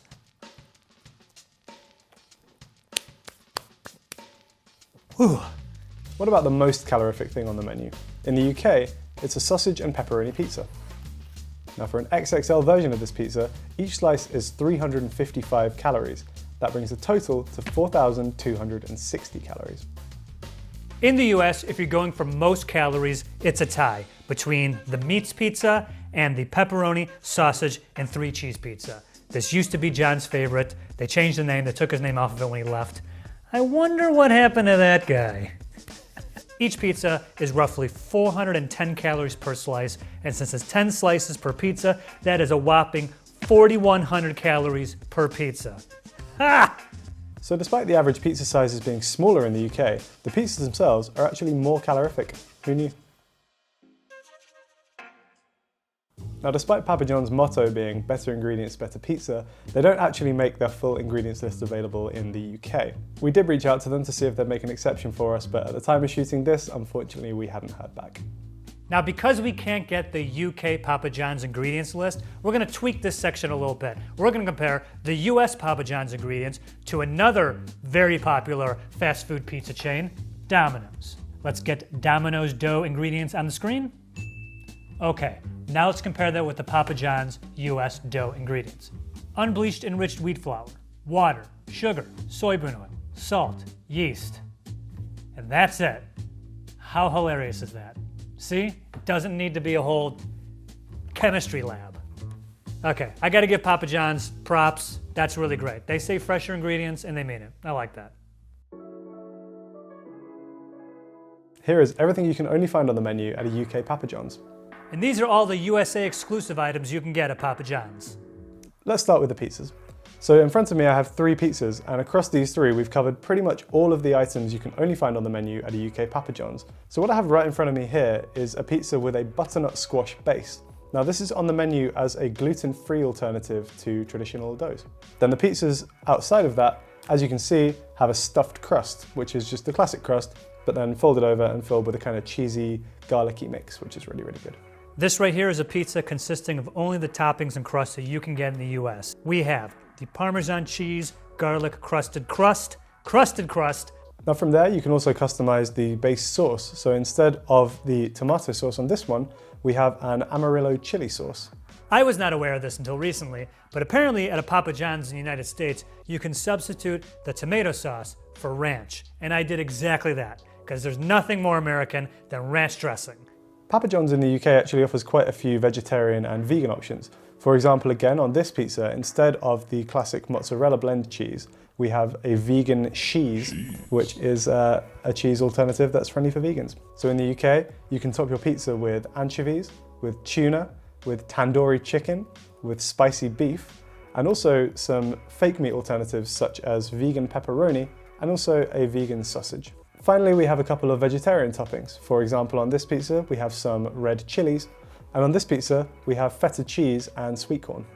Cheese, we did do the Parmesan Romano and the 3-cheese blend, which is provolone, fontana, fontanilla, fanta whatever, and Asiago cheeses.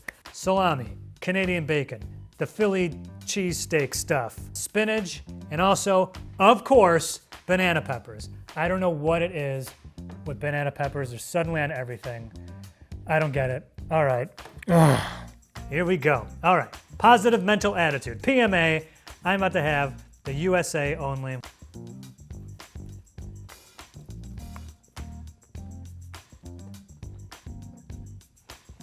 No, I do not like that.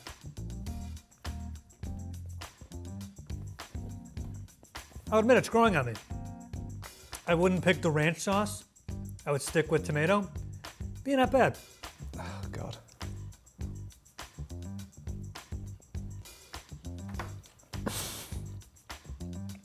That's not good.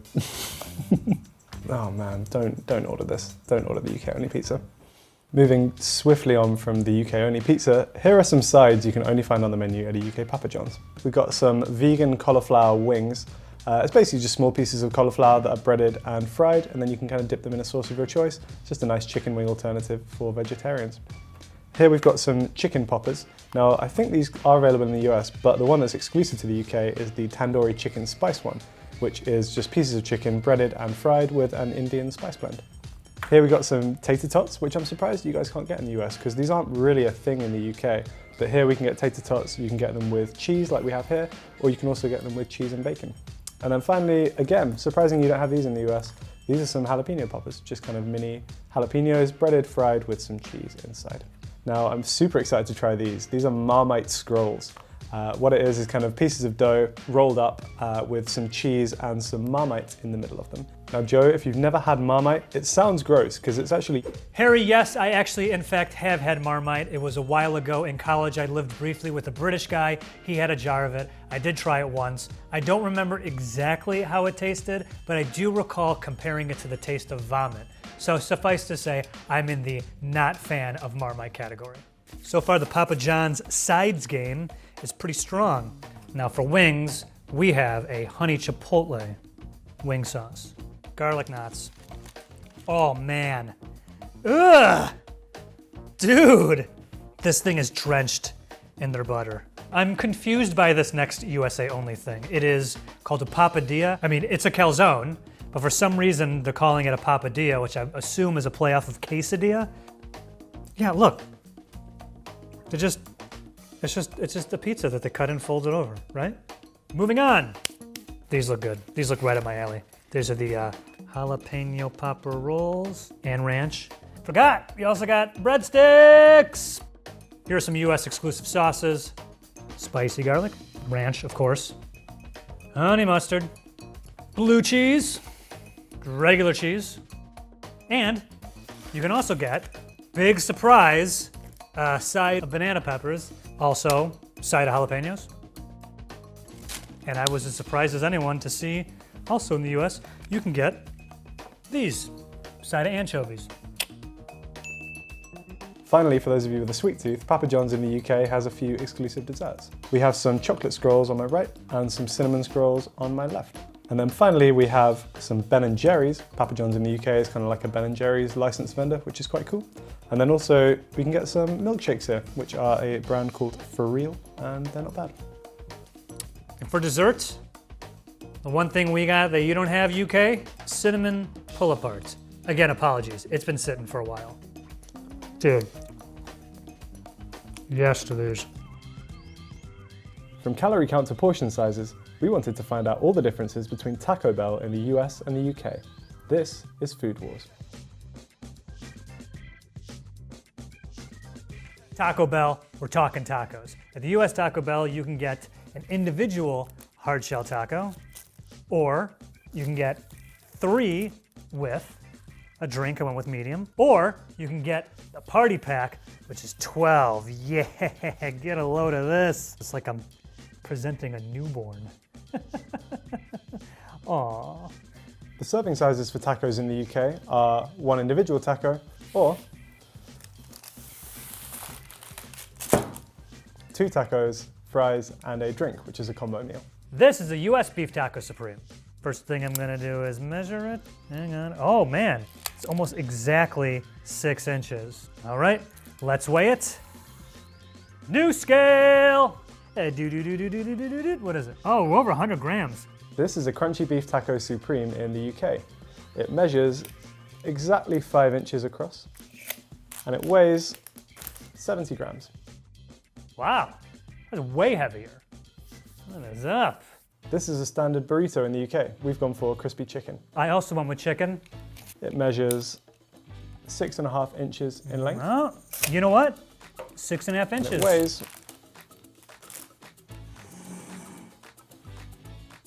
about 210 grams. 230. Here's our quesadilla. It is, yo, dude, it's a foot. 12 inches. This is a UK chicken quesadilla. It measures 10 inches in length, and it weighs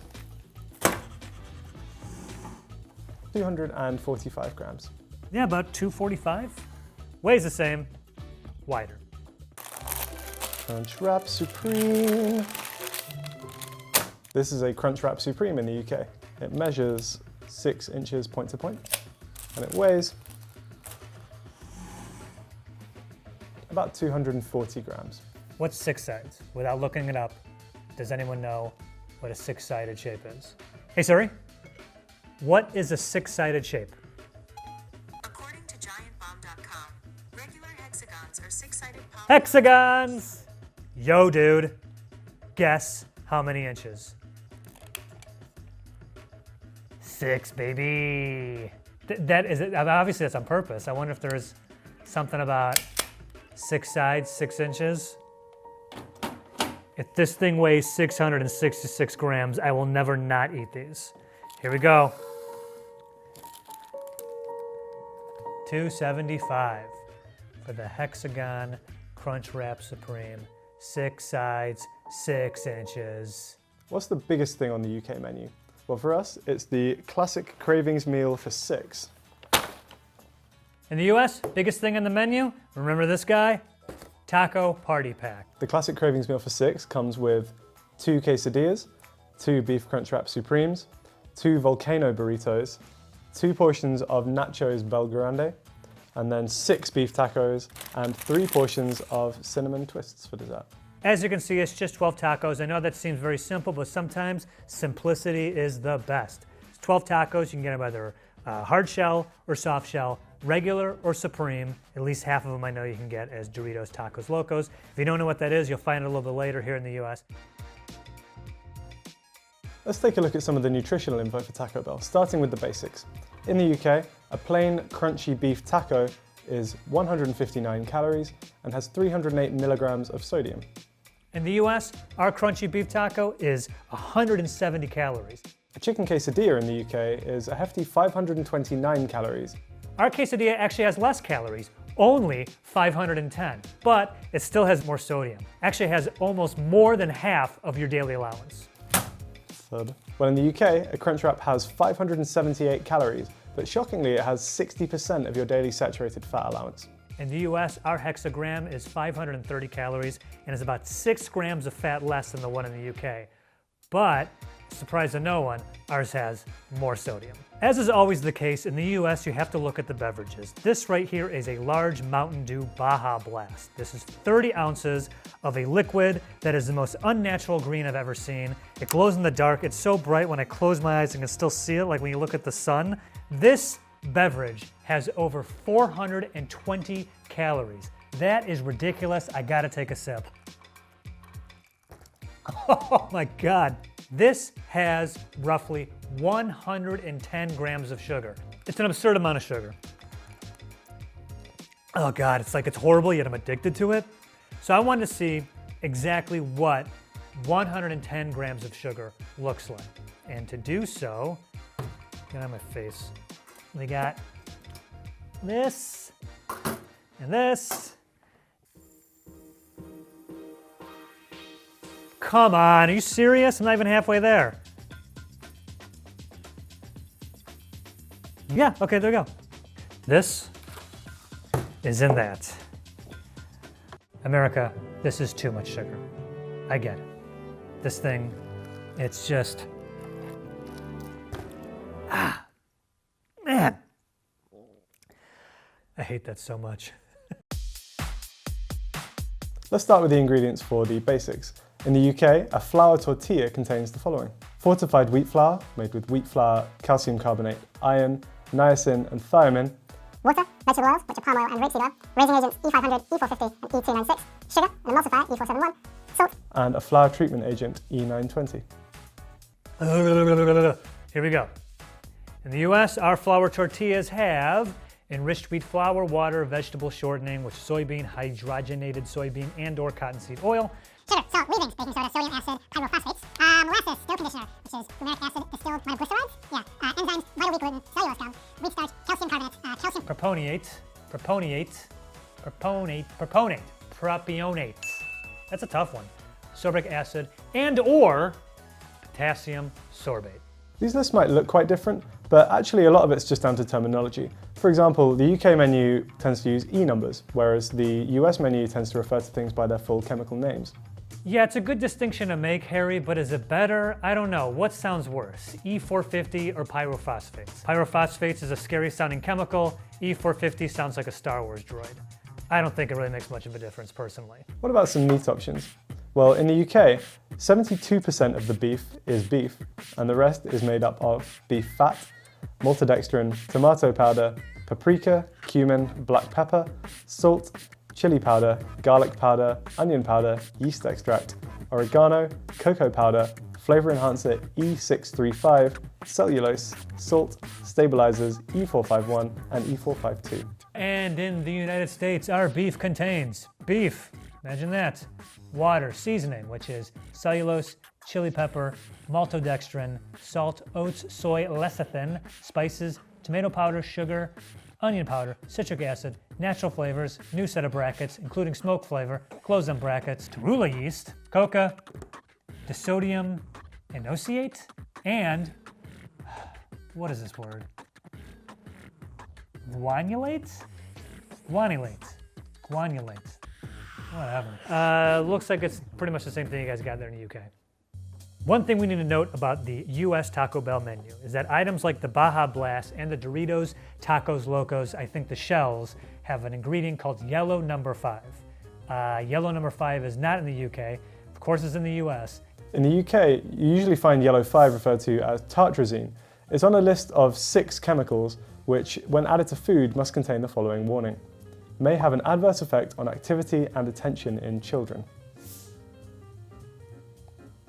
And according to the FDA, in some cases, it causes itching and hives in people who eat it. Disgusting.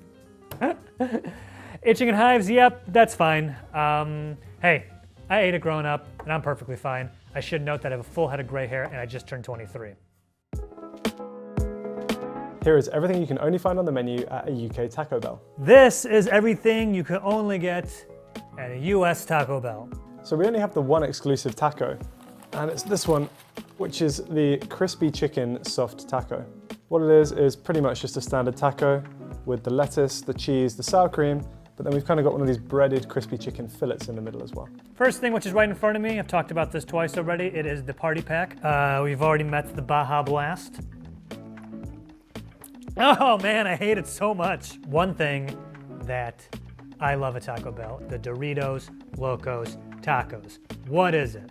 It is a taco that the shell is a Dorito. See that? Made out of the same stuff. Now we actually have a bunch of exclusive burrito options in the UK. We'll start with this one, which is the Volcano Burrito. Now apparently this used to be on the menu in the US, but is no longer there. What it is basically just like a beef and rice burrito. There's some sour cream cheese in there as well, and some crunchy tortilla chips. And I think it gets the name Volcano because it's got the lava sauce in there, so it's quite spicy. Yes, Harry, the Volcano Burrito was available in the US for a limited time. It was a promotional menu item for the 1995 box office bomb, Congo, based on the Michael Crichton book. R.I.P. to my boy Michael Crichton. Here we have a beefy nacho griller, which is a fantastic name. What this is just beef and crushed nacho chips with some cheese sauce in a burrito. Here we've got the double cheesy black bean burrito, which, as the name suggests, has 2 types of cheese. It's got the nacho cheese and also the shredded cheese in there, as well as some rice and black beans. Here we have the 7-layer burrito. We have another exclusive crispy chicken option, which is a crispy chicken burrito. And then finally we have the spicy chicken griller. Not bad. It does just kind of taste like something that I could make at home. There's a bunch of burritos. I'm gonna try and figure out what these burritos are without like completely ripping them apart. This right here. Oh, beef quesarito. Somehow they combined a burrito and a quesadilla and is this light brown brick. If you don't want beef, you want to go vegetarian, they also have a black bean quesarito. This looks like 5-layer burrito. I didn't know this until I had to do this video, but there's no 7-layer burrito in America anymore. They took out 2 layers, and I get the 5-layer one. Ugh! What is this? Well, all these just look the same. Grilled cheese burrito. That sounds awesome. I don't like grilled cheese. And these 2 that are left here, one of them is a cheesy bean and rice burrito, and the other one is a burrito supreme. That's one of these 2. I don't know which is which. We also have steak quesadillas, which unfortunately the Taco Bell that I went to did not have them. This big thing right here, I love this. Look at this. This is the Nacho Party Pack. It's exactly what it sounds like. Get a good look, UK. This is what nachos are supposed to look like. Now what we lack in nachos, we more than make up for in fries. We love fries in the UK, obviously we call them chips, but it's very unusual to walk into a fast food restaurant and not be able to find them. So I think Taco Bell have kind of tried to cash in on that in the UK. Basically your standard fries, but then they have a kind of feta seasoning on them as well. You can get them in 3 sizes, regular fries, then you have the fries supreme, and then finally you have the fries Bel Grande, which is the biggest size. We ordered 1 deconstructed and 1 constructed, just to see the difference. Mexican pizza. They were saying for a while that these were going to be taken off the menu. We still got them in a couple locations apparently. I got my hands on one. Look at this guy. Oh, this right here, the Power Bowl, the protein bowl. This is actually a really good idea for them. It's just all protein, no carbs. Now the only side that seems to be exclusive to the UK is actually just a little bowl of rice. For some reason I couldn't find this on the US menu. If I was wrong, let me know. What everyone in the UK has been waiting for. Taco Bell breakfast. Yes! I think of all the fast food breakfasts, Taco Bell's is the best. These are the items that you can get here in America, and they are all great. A cheesy toasted breakfast burrito, the hash brown toasted burrito, the grande toasted breakfast burrito. Another one I want to point out here is the breakfast crunch wrap supreme. Of course, we all know this shape. Hexagon. They're like the regular burritos you would get at Taco Bell, but they have eggs in them. Sometimes they have bacon, a pico de gallo. They're all very good. Very, very good. I'm really sad that we don't have any breakfast items in the UK, but what we do have is churros for dessert. These can be served with a little pot of dulce de leche to dip in. And honestly, I'm shocked that you guys don't have these.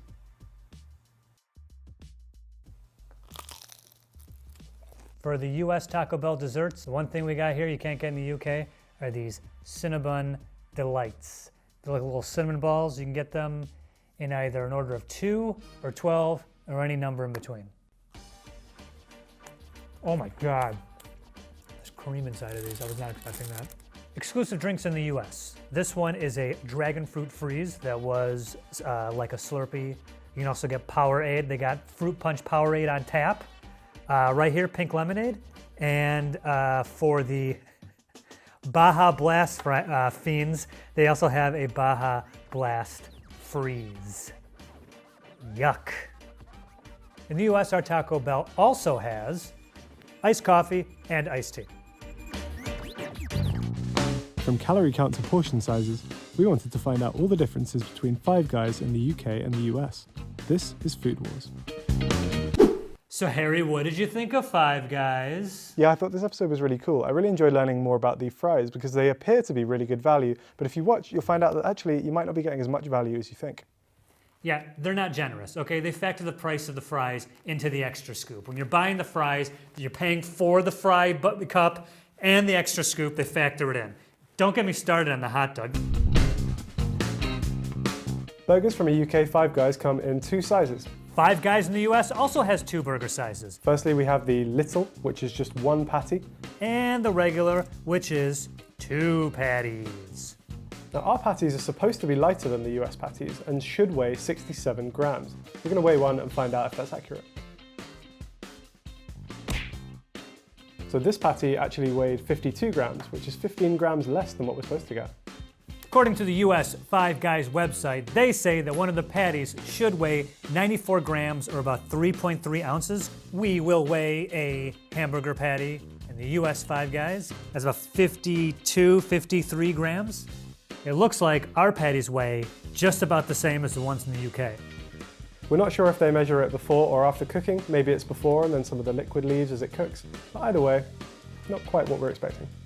This right here is a hot dog from a US Five Guys. And before I measure it, what in the heck is this? Did you know this? They cut the hot dog in half? I hate that they cut this in half. Cursed image. Okay, how long is this monstrosity?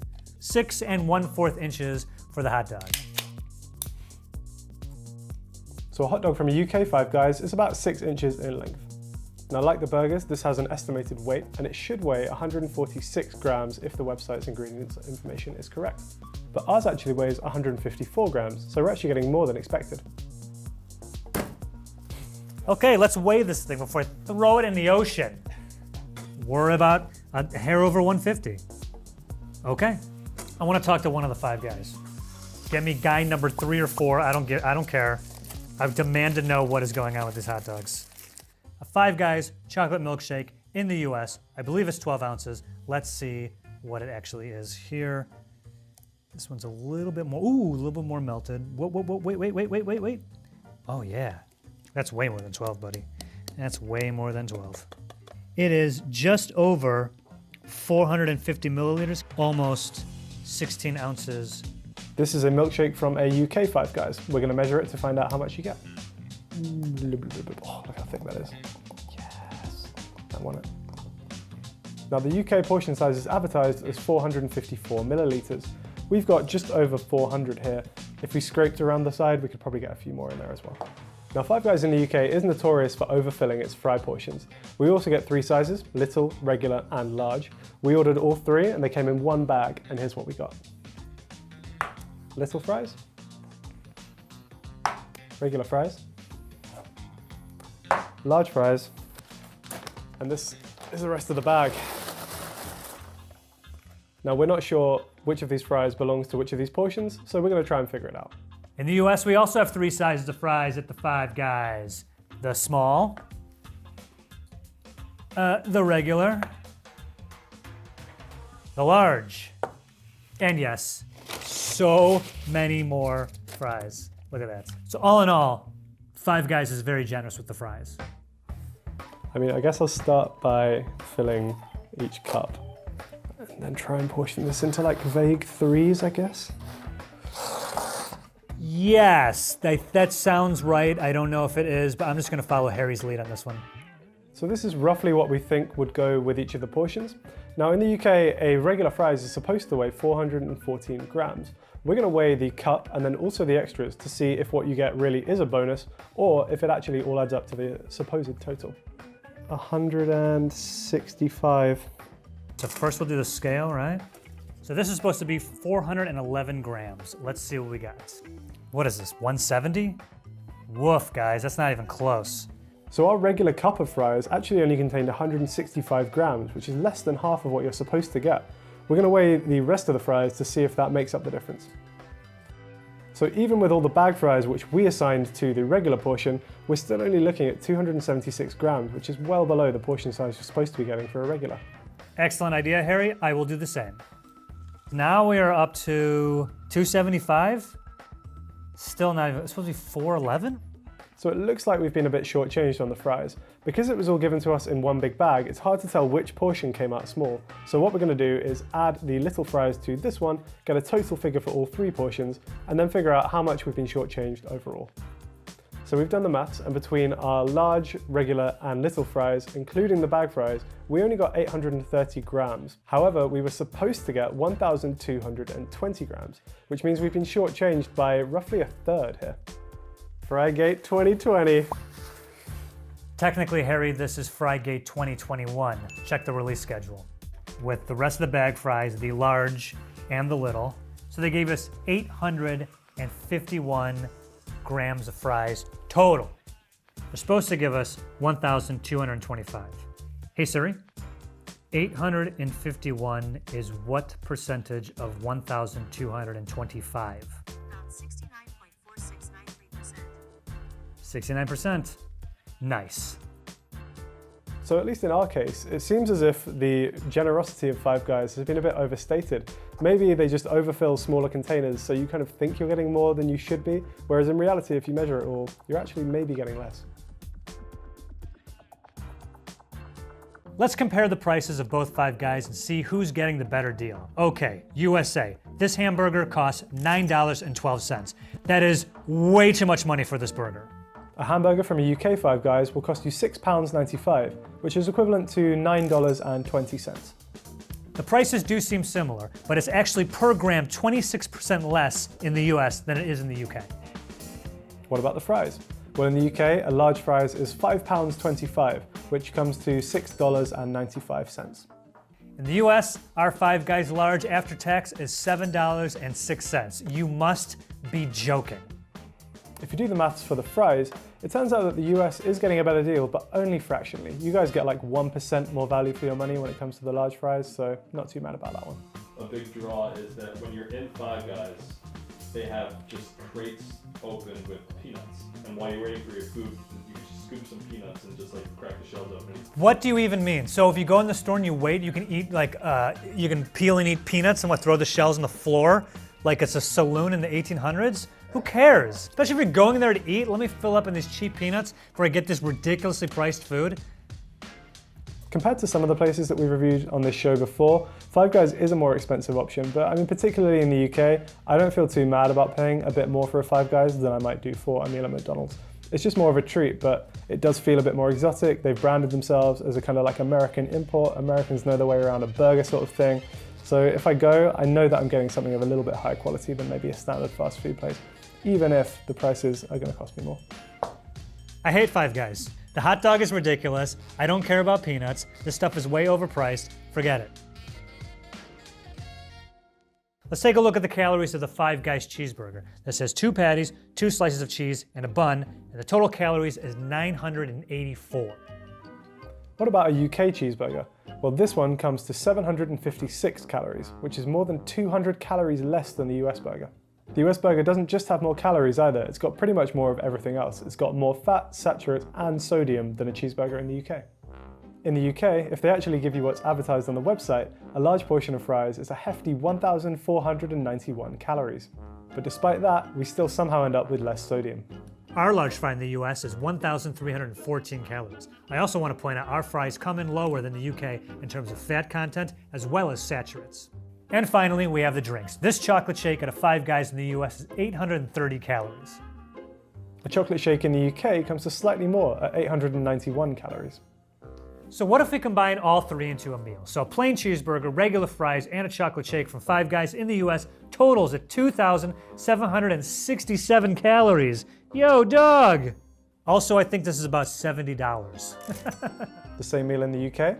Well, that comes to a total of 2,769 calories, 2 calories more than in the US. The differences between the burger and the fries effectively cancel each other out. Let's start with the basics. Here's everything in a hamburger patty from a UK Five Guys. Ground beef. Here in the US, our burger patty is made up of ground beef. If you prefer to add cheese to your burger, here's what's in the cheese in the UK.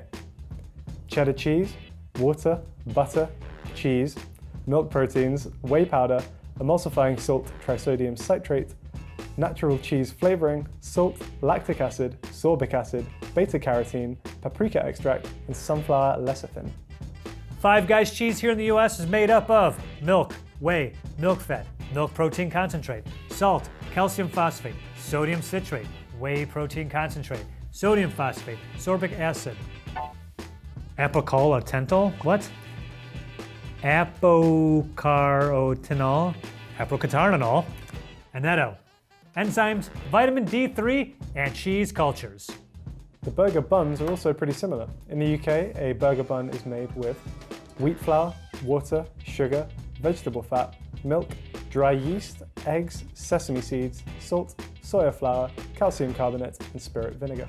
The bun in the US is made up of water, salt, sugar, vegetable shortening, milk, eggs, bleached bread flour, yeast, and sesame seeds. Now you'd think that the fries would be pretty similar in the 2 countries, and for the most part you'd be right. In the UK, the fries are made of potatoes, peanut oil, and salt.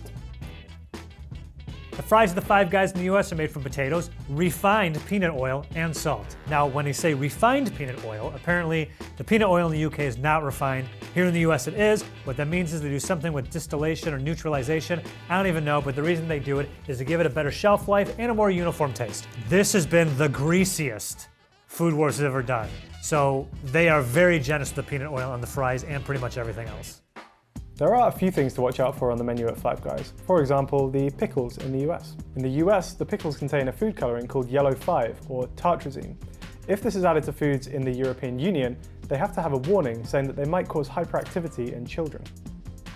Yes, our pickles have a bunch of junk in it, so does the relish. Specifically, it is made up of cucumbers, corn syrup, water, high fructose corn syrup, vinegar, salt, xanthan gum, 0.1% of sodium benzenate as a preservative, calcium chloride, alum, natural flavors, polysorbate 80, yellow number 5, and maltol. In our shortest exclusive section yet, here is everything you can only find on the menu at a UK Five Guys. And here are all the exclusive Five Guys menu items in the US. Let's start with the burger. There's only one option in the UK that you won't be able to find in the US, and that is HP sauce. I won't go into too much detail in case Joe accuses me of Britsplaining again, but for those who don't know, HP sauce is like a... The only customization in the US that you can't get in the UK is actually something that everyone in the United States knows exactly what I'm talking about, and that is A1 steak sauce. It looks a lot like the HP brown sauce, but it is not. It doesn't taste anything like it. It is the most popular steak sauce. A1, it's how steak is done. I don't know if it even exists outside of the US. The rest of our exclusive options come as drinks, such as milkshakes. We have a biscuit shake, which is flavoured with Biscoff biscuits, which are those little caramel flavoured cookies which you get on the side of a tea or coffee. Then we have 3 dessert shake options, which are milkshakes flavoured with things which kind of combine to replicate famous desserts. So here we have a Millionaire's Shortbread milkshake. Here we have a banoffee pie milkshake. And here we have a strawberry cheesecake milkshake. Now for the last thing, the only shake you can get in the US that you can't get in the UK is this. It is a Oreo, listen to me when I say it, let me finish before you start typing, an Oreo double stuff milkshake. Yes, you guys have the Oreo shake there. I think you also have an Oreo cream shake there too, but this is the only Oreo double stuff shake. If you don't have Oreo double stuff in the UK, they're what they sound like, Oreos with twice as much filling. This is the last thing we're shooting today, and I've been waiting for this all day. Holy this is so good. Guys, I'm not playing. This might have turned the tides in how I feel about Five Guys. I'm not kidding. This is so good. I'm finishing this. I don't care how sick it makes me. I'm drinking it. And last but by no means least, in the UK, you can wash your burgers down with a range of beers. Cheers.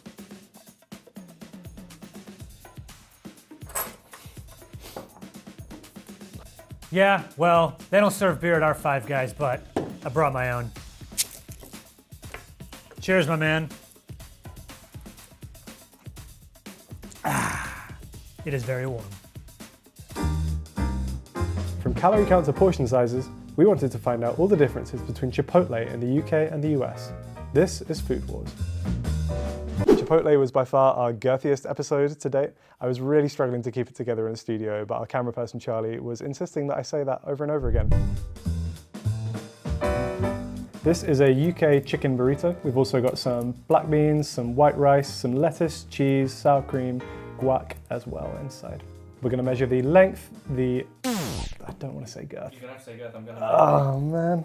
There's gonna be a lot of girth in this episode. Game face. We're gonna measure the length, the girth, and the weight of this burrito. So our burrito is 7 inches long. I had the same burrito Harry has right here. Well, not the same one, the same order. I don't know where the burrito ends and the tinfoil begins, so I'm kind of eyeballing it. Looks to be about between 7 1/4 and 7 1/2 inches. A girth of 10 inches. It has a girth of... I promise I'm a professional. It's circumference. Girth, really? Going all the way around. Almost exactly 10 inches. Burrito is a 10 if you're thinking about making it a tux. And finally, it weighs more than the skin. This isn't even the big boy. Hey, told you guys to get a new scale. We got a new scale. Bear with us.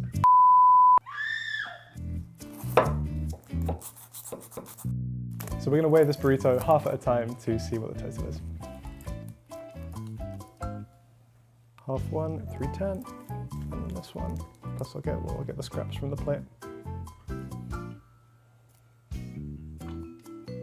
So combined, the two halves of our burrito weighed 597 grams. Chipotle's burrito order weighed, man, that's hefty. That is a hefty boy. In the UK, we can also get our burritos in bowl form. This bowl contains the same ingredients as our burrito, but obviously without the tortilla wrap. Let's weigh it and see what it measures up to. So this one came out to pretty much exactly 500 grams, which even with the bowl factored in is like 100 grams less than the burrito. So this here is that same burrito ingredients in bowl form. Whoa, gonna have to go this way. Oh, wow, I'm really smart. Wait, is it heavier? Wow, So correct me if I'm wrong, but there's more here than there was in the burrito. Finally, we can get our meals in the form of a salad. Now this has all the same ingredients as our bowl, but without the rice. Let's weigh it and see how much difference that makes. Strangely enough, this came to pretty much exactly 500 grams, the same as the burrito bowl. And here is the salad version of that bowl, which was the bowl version of that burrito. Sticking with me so far? Being weighed. I do want to point out this does have white rice on it. I mean, salad is boring and disgusting. I would never get one. In the UK, you can only get one size of chips on the side, and it's roughly this many. Some of these are a little bit fractured, so I will just try and form whole chips where I can. I'm like the Banksy of tortilla chips. Banksy, you've done it again. 29, 30 and a half. At a US Chipotle, you have two sizes of chips. The regular and the large. Regular chips first. That's gonna take forever. All right. 25, 30, 35, the broken ones. A regular bag is roughly 41 chips. Now let's count the large. Yes. 75, 76, nearly double for the large bag of chips at Chipotle. Very nice. In the UK, we can only get one size of guac on the side. It's supposed to be 4 ounces. We're gonna measure it to check if that's the case. Ours was just shy of 4 ounces, so pretty much right. The guac in the US, of course, comes in two sizes as well.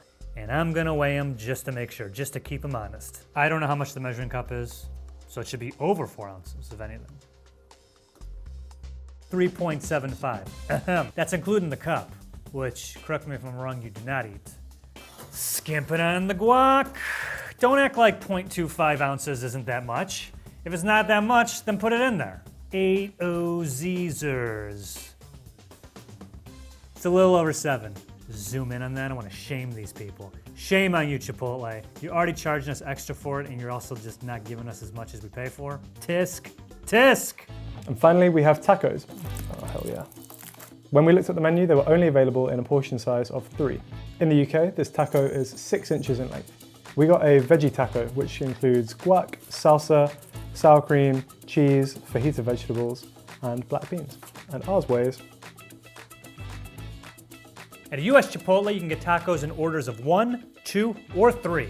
This guy's falling apart. It's a 6-incher. And of course, I did not get a vegetarian taco. This one has meats aplenty. So it has different ingredients than the one that they weighed, making this weighing completely arbitrary. Now this is the biggest burrito you can get at a UK Chipotle.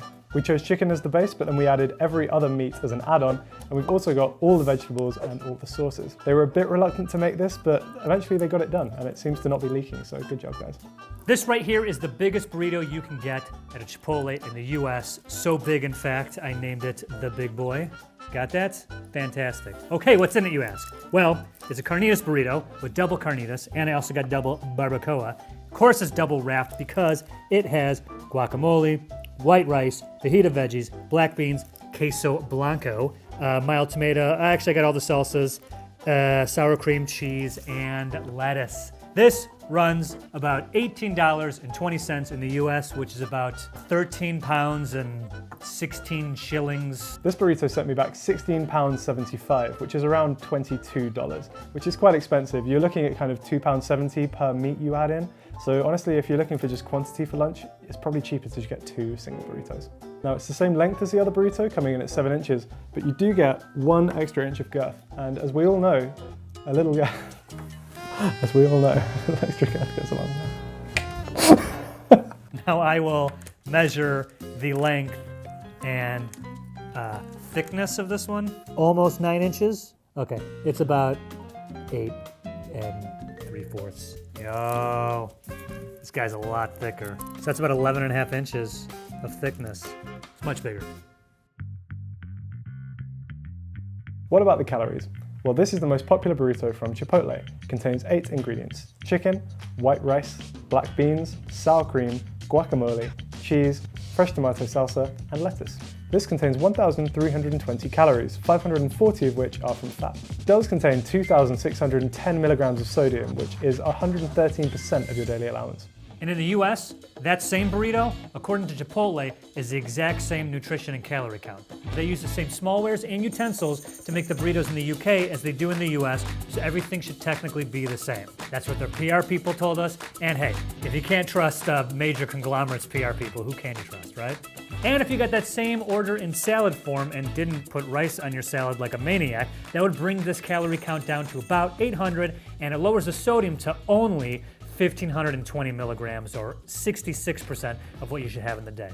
Chipotle also gives you the option of having their vinaigrette salad dressing on the side, which adds 220 calories, bumping it back up over 1,000 to 1,020 calories, and bumping up the sodium to 2,327 milligrams, or 101% of your daily. Basically, it's liquid salt. That's what geez. If you choose to get your burrito in a bowl form, that loses you 320 calories, bringing it down to an even 1,000. Now it's only around 40% of your daily caloric allowance. It still contains 1,855 milligrams of sodium, however. In the UK, a side of chips is 540 calories. Same with our regular chips here. Now, if you upgrade to the large, that's going to be 810 calories. If you were to enjoy these with a side of guac, that's an extra 230 calories. Now, if you wanted to upgrade to the large guac, that's going to be an additional 460 calories. Now, Chipotle as a brand prides himself on being quite a healthy option and not using too many artificial ingredients. In the US, they actually make a big deal of only needing 53 ingredients across the entire menu. However, in the UK, when we totaled up all of the ingredients, we found 67. So as you all know if you watch Food Wars, that's kind of unusual that there's more things in the US than in the UK. The only ingredient in the US Chipotle that gave me a bit of pause was something called gypsum. Gypsum is also known as calcium sulfate hydrate, right? Okay, and Chipotle uses that in their tofu process when they separate the chunks from the liquid. Gypsum is also found in drywall, chalk, and shampoo. Of course it is. Now, does the gypsum stay in the tofu, or is it just used for the separating purposes? I don't care. I'm never getting tofu from Chipotle. Put the beast back in front of me. Let's look at some ingredients for the flour tortillas. In the UK, the tortillas contain fortified wheat flour, which is wheat flour, calcium carbonate, iron, niacin, thiamine, water, vegetable oils, palm oil, rapeseed oil, wholemeal flour, salt, and raising agents, sodium carbonates, diphosphates, and malic acid. In the US, our flour tortilla only has 4 ingredients: wheat flour, water, canola oil, and salt. That's it. Now I know how Joe feels when we film pretty much all of these episodes, because it's not very nice to have that many things in your food knowing that the other side doesn't. Like, why do we need it but they don't? It's weird. Now, given the fact that we have way more ingredients in the UK than in the US, it does beg the question as to why the calorie count for the tortillas is the same. We did reach out to Chipotle for an explanation, but unfortunately at the time of recording they hadn't got back to us. Besides the tortillas, a lot of the other fillings in Chipotle have pretty similar ingredients lists in the UK and the US, maybe with some minor differences in the spices used. For example, the chicken in the UK is flavoured with chicken, water, chile de arbol and jalapeno, cumin, garlic, oregano, black pepper, sea salt and sunflower oil. Whereas our chicken is chicken, obviously, water, chipotle chili, cumin, garlic, oregano, black pepper, salt, distilled vinegar, and sunflower oil. All words I can pronounce. Huzzah! Our guacamole is pretty simple. It only has 6 ingredients: avocado, red onion, jalapeno, citrus juice, sea salt flakes, and coriander, which is what we call cilantro, and we're definitely right. US guac is very similar: avocado, cilantro, or coriander, whatever it's called, jalapenos, lemon juice, lime juice, onions, and salt. A serving of white rice in the UK is made of long grain white rice, bay leaf, sunflower oil, coriander, citrus juice, and sea salt flakes. And our white rice in the US contains white rice, bay leaf, cilantro, lemon juice, lime juice, rice, bran, oil, salt, and water. Finally, our Monterey Jack cheese contains milk, starter cheese culture, sea salt flakes, and enzymes. Don't know which enzymes, just enzymes. The concept of enzymes. Whereas our cheese contains cheese curds, cheese cultures, milk, salt, and vegetable rennet. Rennet. I don't know what that is. Here is everything you will only find on the menu at a UK Chipotle. And these are all the US exclusive items at Chipotle. Now we only have one exclusive food item on the menu in the UK, and that is the protein pump bowl. It contains rice, a double order of chicken, some lettuce, some salsa, and some cheese. This first one right here is the Whole30 bowl for those of you on the Whole30 diet. In the middle, cheat sheet number 2, this is the Paleo bowl, and that is a chicken salad with guacamole, lettuce, fajita veggies, chicken, and the medium green salsa. And the last bowl over here is the protein pump bowl. It's got all that stuff in it. This right here is Chipotle's queso cheese, not available in the UK. What is the story with this? They figured out a way to make natural melted cheese, and I gotta tell you, this stuff is really good. Yeah, oh man, like their queso is trouble. I love that stuff.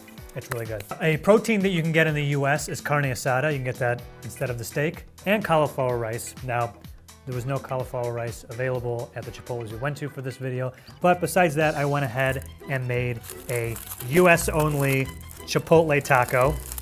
It's just a queso and carne asada taco. I figured a burrito of just carne asada and queso is a little ridiculous. This is like what I would have gotten when I was in the 7th grade. I was a kid, just like melted cheese and meat and nothing else. So here we go. Yeah. I love the queso, it's incredible. Carne asada is really good. Chipotle also has a children's menu. You can get 2 tacos or quesadillas. I was surprised to learn with the tacos, for the kids meal, you get 1 meat and 2 toppings. That yes, kids are picky eaters, but only 2 toppings, Mom and Dad? Only 2? Also comes with your choice of chocolate milk or apple juice. What we lack in exclusive food options and in fountain drink, we really make up for in cans and bottles of drink. So we'll start with these things over here, which are Tenzing brand natural energy drinks. It's kind of like when you want a Red Bull / coffee, but you don't want the guilt associated with it. Then we have this very fancily named Fentimans, which is kind of like a sparkling water flavored with elderflower. Personally, not a huge fan of elderflower, but some people are, and that's okay. Next, we have this turmeric and mango nourish from Humble Warrior. Next up, we've got these cans of Dash water, which I think they're just water that's kind of lightly flavored again. We have orange juice, we have Berry Set Go, and we have Wonder Green if you want something nice and healthy. Chipotle's kind of gone for a fancier vibe with these by the looks of things. These are all kind of the fancier brands. At the end of the day, they are kind of just sodas, but they're ones that are just a bit more upmarket than you might normally find. A personal highlight is that Chipotle in the UK sells San Pellegrino. I don't know if you guys have this in the US, but it's basically like a brand of sparkling fruit juices. I really love their lemonade. It's like really tangy and acidic. And then finally, if you want to, you can finish off your meal with a beer. So it looks like the ones over there in the UK are pretty much different than ones we have in the US. And this is not even all of them. They have the Nantucket Nectars, which is juice. I see these are Izzy. You guys had the cans of the San Pellegrino water. We just have the bottle of the plain, which I actually prefer. Yo, organic black tea.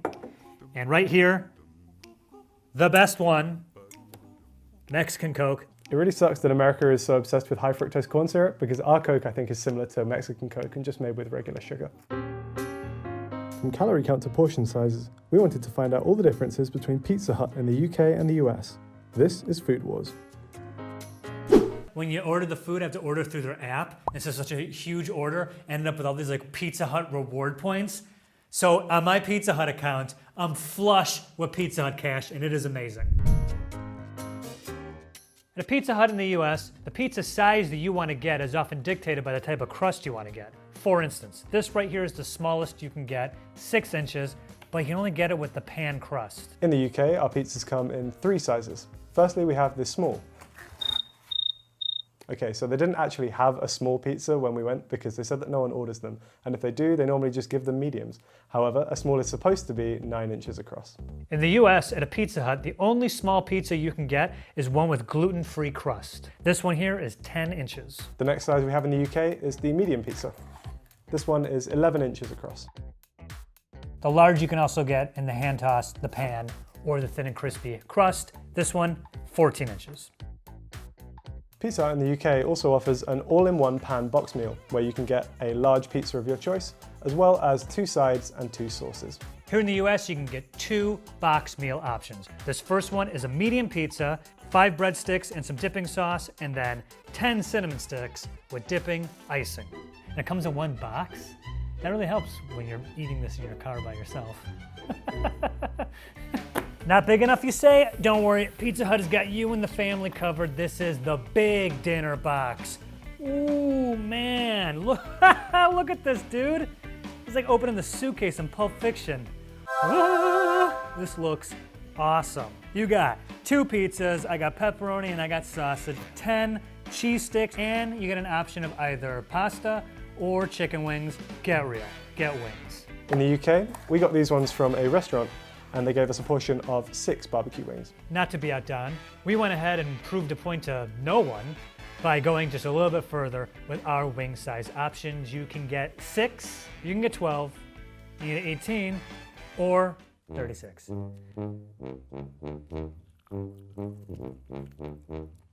Lemon pepper? Nope, I don't like that. Who's getting the better deal for their money? Well, in the UK, a large cheese pizza will cost you £15.99. That's a price of 15 cents per square inch. The US large hand-tossed cheese pizza is about $13.99, which is about 9 cents per square inch, making it about 40% cheaper than the same pizza in the UK. So here we have a large classic crust cheese pizza and a large pan crust cheese pizza. Now these are the same price and the same diameter. We wanted to find out which one gives you more pizza for your money. So what we're going to do is try and weigh equivalent slices and see which one comes out on top. All right, we will weigh a large slice ourselves. So Pizza Hut large pizzas in the UK are supposed to be cut into 10 slices, but they've actually cut this into 8. So what we're going to do is try and find a slice that's the same size for scientific accuracy. Let's weigh a slice of classic crust cheese and see what it comes to. Now let's weigh the pan crust. So our equivalent size slice of pan pizza is about 103 grams. Similarly here in the US, this is the hand toss, this is the pan, both large cheese. Pan. So one slice of pan is about 125 grams. The next one, slice is almost the exact same size. 80 grams. That's like significantly less pizza. Same price. Yeah, stick with the pan. Look how thick that is versus this. In the UK, a large pan pizza should be cut into 10 slices, but ours is 8. Assuming it was 10 slices, each slice would be 226 calories, and that brings the total for a large pan to 2,260 calories. In the US, our pizzas apparently are all 8 slices regardless of size, so one slice of a large pan Pizza Hut pizza is 360 calories, making the entire pie 2,880 calories. One of these also contains 99 grams of fat, as well as 3,400 milligrams of sodium. This entire pizza also has about 135 grams of fat. 54 of those are saturated fat, which I'm certain is the bad fat. And it also has 5.31 grams of sodium. That, in case you didn't know, punch in, is 221% of your daily sodium intake. Don't eat this all in one day. It's also got 100% of your daily flavor in it. What about the most calorific thing on the menu? Well, in the UK, that's a large stuffed crust pepperoni feast. If it is 10 slices, each slice is 292 calories, bringing the total to 2,920. One of these pizzas contains more than double your daily sodium allowance and more than triple your saturated fat allowance. If you want to have even more calories in your pizza, then you got to go with the most calorific pizza on the Pizza Hut menu. And thank you, Connor. That is, of course, the Meat Lovers. This entire thing is 3,760 calories, 400% of your daily saturated fat, 400! And it also is 3 times your daily sodium. If I have not put a fine enough point on it, don't eat this. Here's everything in a pan pizza base from a UK Pizza Hut.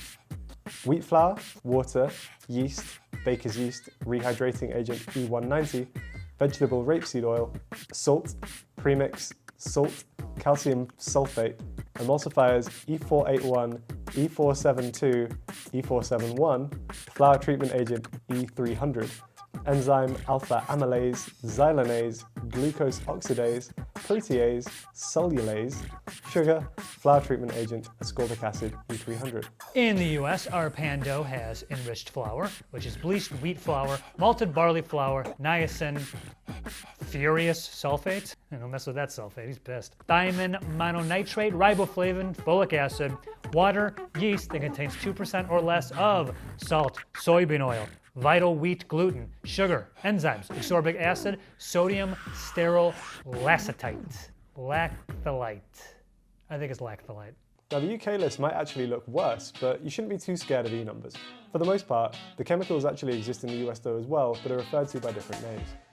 For example, E481 is just another way of referring to the sodium stearoyl lactylate. Also, the E472E that's found in the UK dough is otherwise known as datum, and that appears in the US hand-tossed crust. What about the marinara sauce? Well, in the UK it contains tomatoes, citric acid, sugar, oregano, basil, marjoram, thyme, salt, onion powder, maltodextrin, yeast extract, rapeseed oil, guar gum, garlic powder, and silicon dioxide.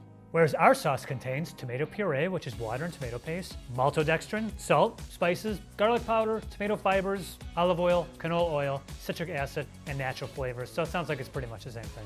How about the cheese?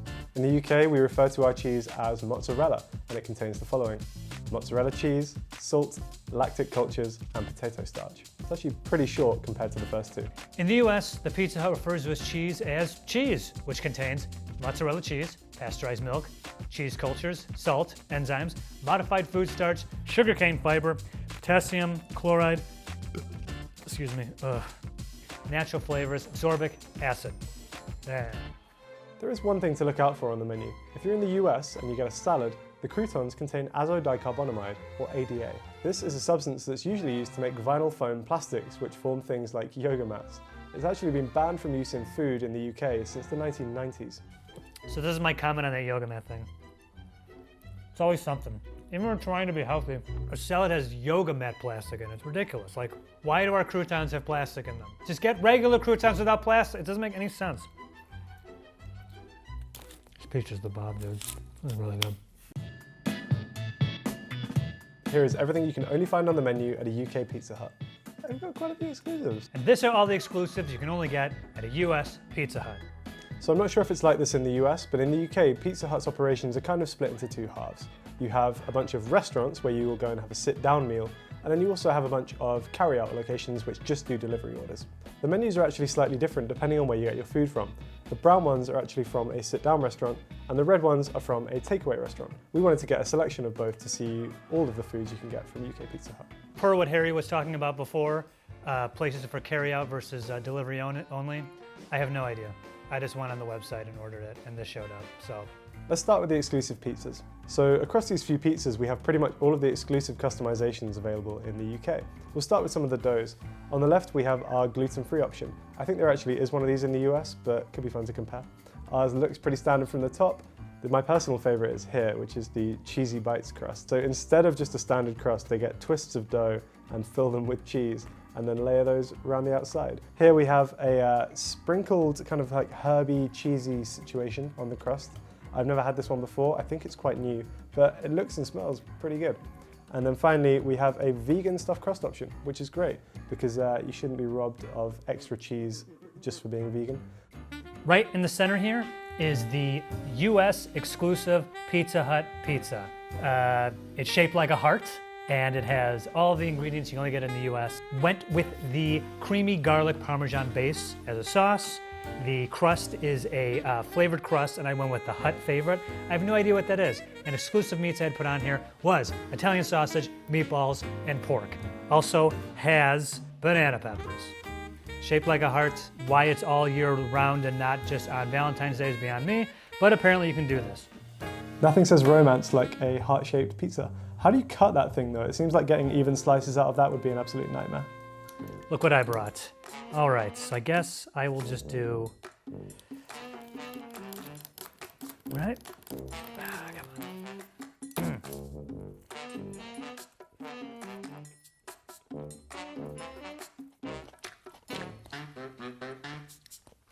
Yeah, no, I hate that. Now, as is becoming traditional on Food Wars, what we have here is a UK-only pizza. This is a pizza with the cheesy bites crust, with vegan pepperoni, caramelized onions, and rocket on it. It's actually not bad. I'm gonna try a cheesy bite as well because I feel that's part of the experience. I think this is the first UK-only creation we've made that I can actually endorse. It's actually pretty good. The vegan pepperoni, I've got to say, is actually good. The texture's pretty much there. It's like quite salty, a little bit of spice to it. And the cheesy bites, like, it does make it a little bit harder to hold because it's like, what are you supposed to hold on to? But they themselves are actually really tasty. So yeah, thumbs up for the UK only. Pizza Hut's most infamous menu items is their take on the calzone, aka the pizzone, P''Z''O''N'. I've had a pizzone before, they're actually really good. I was really bummed to find out that where we were filming it in this part of the United States, the Los Angeles, California area, unfortunately, the pizzone is not available. Went on the internet, and sure enough, the pizzone is available, at least in St. Louis and at least in Cincinnati. So if anyone watching the United States would like to ship me a pizzone from their pizzone plentiful part of the United States, please do. I don't know how I'll get you my address. Now, as you can see, we have a bunch of exclusive sides in the UK. I'm not entirely sure what all of these are because some of them look very similar, so we'll have a run through and I'll try and point out the ones I can identify. So at the back here, we've got some potato wedges. I'm never really sure why restaurants offer potato wedges because to me, they're just worse than fries in pretty much every metric. Then we've got a bunch of different chicken options. We've got these kind of like chicken strip things here. We've got these kind of like spicy looking nugget things. We've got these herby looking nugget things. And then we've got some plain looking nugget things. As well as these like, I think southern fried bites. Apologies to actual Southern Americans because I'm sure they are an abomination. Here in America, we have something called Wing Street. What I understand, Wing Street was a separate business or separate restaurant chain that is owned by the same brand, and therefore you can get Wing Street wings when you order from Pizza Hut. Anyway, we have a bunch of different sauce options, like we have honey barbecue, buffalo, which can be mild or medium or burning hot, garlic parmesan, and of course, what was this one that I hate? Lemon pepper, which I don't like. You can also get a Hawaiian teriyaki, a spicy garlic, a Cajun-style dry rub, or you can just get these bad boys naked. Oof. Worst time to burp there. Why do all the Wing Street containers look like Death Stars? That seems like a suboptimal way to transport your food. It's like a half ball, and then the lid is like another ball. Sauce talk. Sauce talk. You can also get exclusive sauces on the side. For instance, blue cheese. Get yourself some ranch, cup of marinara, and the buffalo sauces of various temperatures, honey barbecue sauce. Sides of sauces, we got you covered.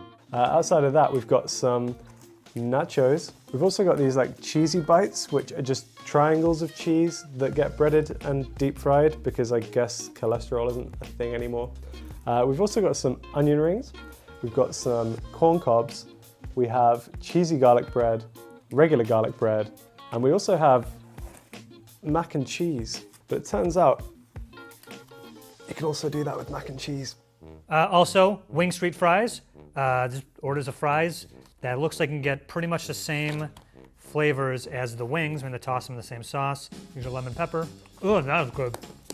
I don't like lemon pepper, I'm finding out.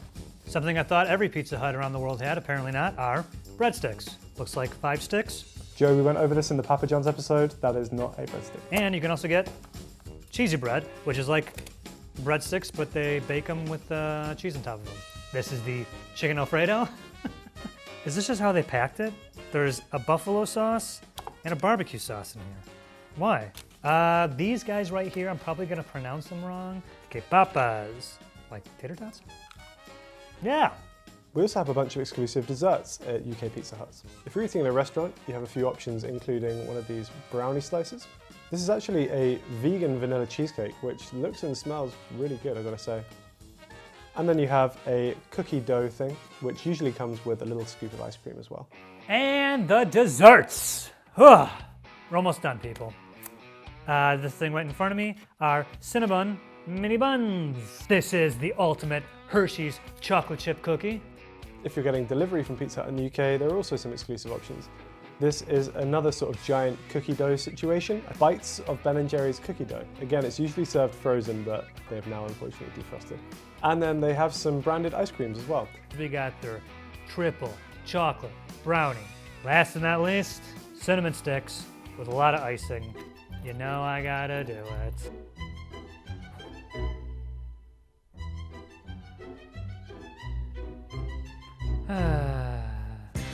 From calorie count to portion sizes, we wanted to find out all the differences between Shake Shack in the UK and the US. This is Food Wars.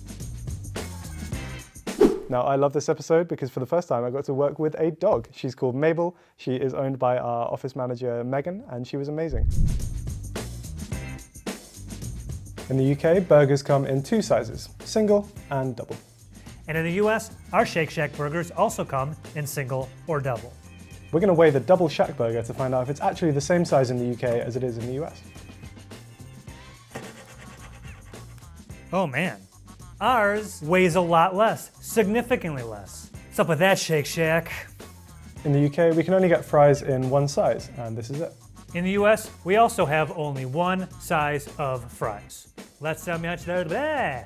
What I meant to say was, let's see how much they weigh. So our portion of fries came to around 188 grams. What? This is 188? Ours is like a little over 100. Like when I say 105, I might be generous. It's a lot less. So far, the fries and the burger have been significantly smaller than the UK. I thought we were the ones with the big portions. Drinks from a UK Shake Shack come in 2 sizes, regular and large. The US, we also have only 2 fountain drink sizes, regular and large. We're going to measure them to find out how much is actually in these. So a regular drink from a UK Shake Shack has about 400 milliliters in it. Whoop. Oh, I should have done the big one first. Little over 16 ounces.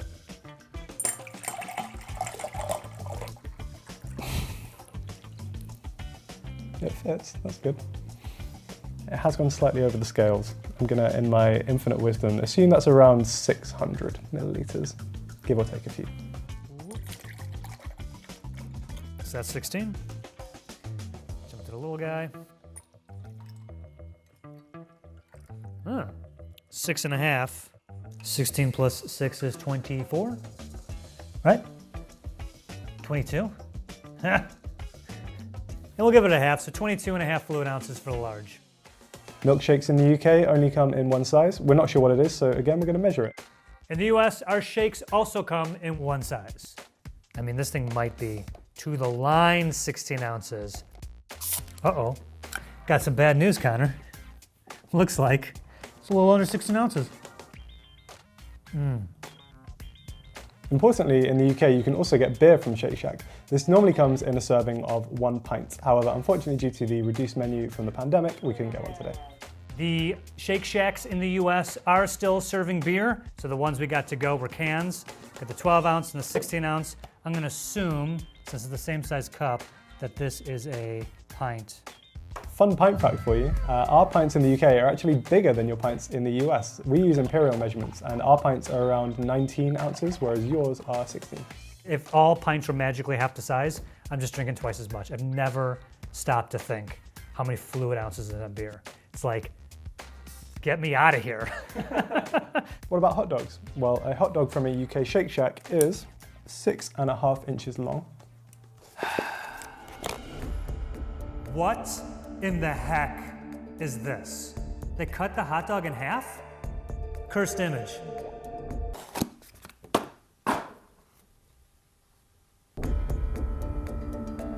Am I getting punked here?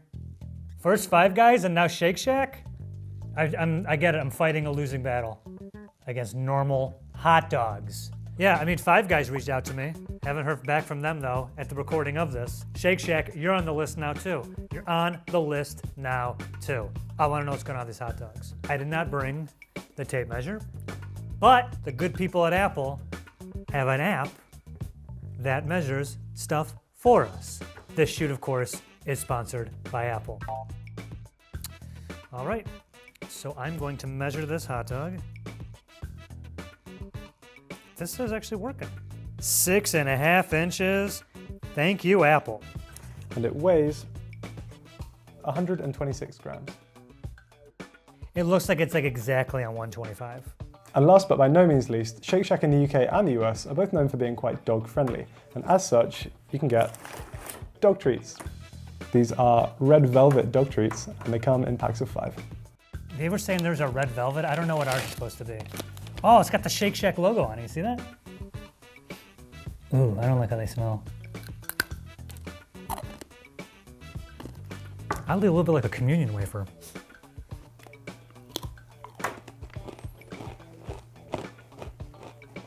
I'm not getting red velvet. Now we're going to get the expert opinion on dog treats.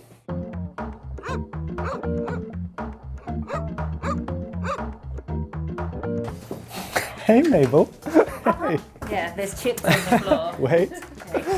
This is Mabel the dog, and she's going to taste test the treats for us. Go on, Mabel. Yum. Mabel, say. This is Mabel the dog, and we're going to get her thoughts on the dog treats from Shake Shack. What do you think, Mabel? Wow. Not bad? Not bad. Do you taste red velvet? No. I don't know if you taste the red velvet, but she seems to be enjoying it, so good job, guys. Bring me the dogs. Yeah, hey, Paul. What do you think? Treat. You want a big one? How is it? How is it? How is it? Needs salt. I mean, you see what I was talking about before about like they're like almost like those matzo crackers you get, those really like tasteless ones that like your mom gets because she doesn't want you eating all that salt or whatever. I don't know if this would be my top favorite go-to dog treats, but in a pinch, yeah. So what have you been up to during quarantine? Unfortunately, Shake Shack in the UK doesn't disclose any of its nutritional information. However, we can get nutritional information in the US. So let's start with the calories in a standard meal. If you get the double Shack burger and the fries and a chocolate shake, you're looking at 2,010 calories, which is just a little bit over your entire daily recommended allowance. So just eat this every day once. What if you're in the mood for something even unhealthier? Well, this right here is the Double Smoke Shack Burger, and it's the most calorific standard burger at Shake Shack. Clocks in at 870 calories, just the burger. This is also the menu item with the highest fat content. In the US, one of these contains 57 grams of fat, which is 73% of your daily allowance. It's also the saltiest thing on the menu. A Double Smoke Shack contains a huge 3,030 milligrams of sodium. That's over 130% of your daily allowance. Shake Shack is also unique in its approach to regional specialties, with pretty much every location having an exclusive burger or custard. However, some of these are way less healthy than others. For example, the least healthy burger found on any Shake Shack menu is a Lockhart Link burger. This is exclusive only to Austin, Texas. So listen up, all you relocating tech bros and Joe Rogan. This is a burger with jalapeno cheese, shake sauce, pickles, and a sausage link from Perez Market in, you guessed it, Lockhart. If you get one of these as a triple, it contains over half of your daily calories, more than 100% of your daily fat, and almost double your daily sodium. But the most calorific item found on any Shake Shack menu actually isn't a burger, it's something called the Double Down fries. They are found only in Vegas. Double Down, got it? Okay. And they contain 1,910 calories. Those fries alone are 95% of your daily allowance. I mean, give me a break. You're in Vegas, like you care at all, right? Give me the fries, I just lost my fortune. Unfortunately, Shake Shack in the UK also doesn't disclose its ingredients. Bit shady. What's going on there, guys? Give us some info to work with. And that's also the case here in the US. We've reached out to them to see if they'd make an exception, but they could not help us out. What we can get is a list of allergens, and it has a couple of fun things to note. For example, there is a significant risk of there being traces of seafood in our banoffee concrete, and there are also sulfites in our chicken bites and in the Shack sauce. We may or may not also have shellfish in our Shroom Burger, Shack Burger, Shack Stack, and Smoke Shack. So there's no potential seafood in the UK equivalents of these burgers, so I have no idea why there might be shellfish in ours here in the US. I couldn't even guess why. But in better news, all our Shake Shacks US beef is freshly ground 100% Angus beef that's free from hormones and antibiotics, and the buns are non-GMO. Here is everything you can only find on the menu at a UK Shake Shack. Here are all the US exclusive Shake Shack items you cannot get in the UK. Let's start with the burgers. Here we have the Shackmeister burger. Now this is a double version. It comes with beef patties, cheese, Shack sauce, and then some crispy ale-marinated shallots. Yes, we pronounce it shallots. That's the correct way to pronounce it. You guys are wrong. For a limited time in the UK, we can also get a spicy version of the chicken sandwich, which is the hot chicken sandwich. This comes in hot or extra hot if you're feeling bold. we would usually be able to get some more exclusive hot dog options, including a Shack Cargo dog, which I think you might be able to get as like a secret menu item in the US, and also a Shackmeister sausage, which is kind of like a hot dog but with a Cumberland-style sausage, which is something that's kind of popular here in the UK. But unfortunately, due to the reduced pandemic menu, we weren't able to get these. Harry, you know my feelings about the hot dogs. You know my feelings about hot dogs in general. And I will say, as someone who was born and raised in Chicago, I would love to try the Chicago hot dog at the UK Shake Shack. So when I come to visit, that'll be our first stop. Now, on top of the limited edition hot chicken burger, we can also currently get some hot chicken bites, as well as some spicy fries. So the only two sandwiches that we were able to get our hands on that are exclusive to the US and not in the UK are the grilled cheese and the Korean chicken sandwich. Okay, first things first, this grilled cheese. Look at this thing. Did you sit on this too? This is ridiculous.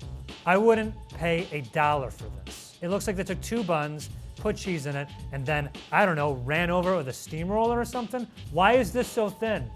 What does look actually bomb is this, the Korean chicken sandwich. Yo, yes to this. Oh my goodness. With the kimchi, I'm telling you. You want that. Also, a thing the Shake Shack in the US has you can't get in the UK are the breakfast sandwiches. We're shooting this like at 4 p.m., so surprise to no one, the breakfast sandwiches were not available. But usually, if you get there, I'm assuming before 10:30 or 11, you get a bacon, egg, and cheese, sausage, egg, and cheese, and just an egg and cheese. Check them out. I have no idea if they taste good or not. Also, a thing you can get in the US is cheesy bacon fries, but this has been sitting for more than a minute.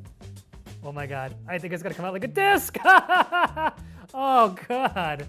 I wanna make this perfectly clear. This is not an indictment of Shake Shack quality. This has been sitting for, at least 2 hours? I mean, it's bacon and cheese on fries. Even at that consistency, it's still pretty good.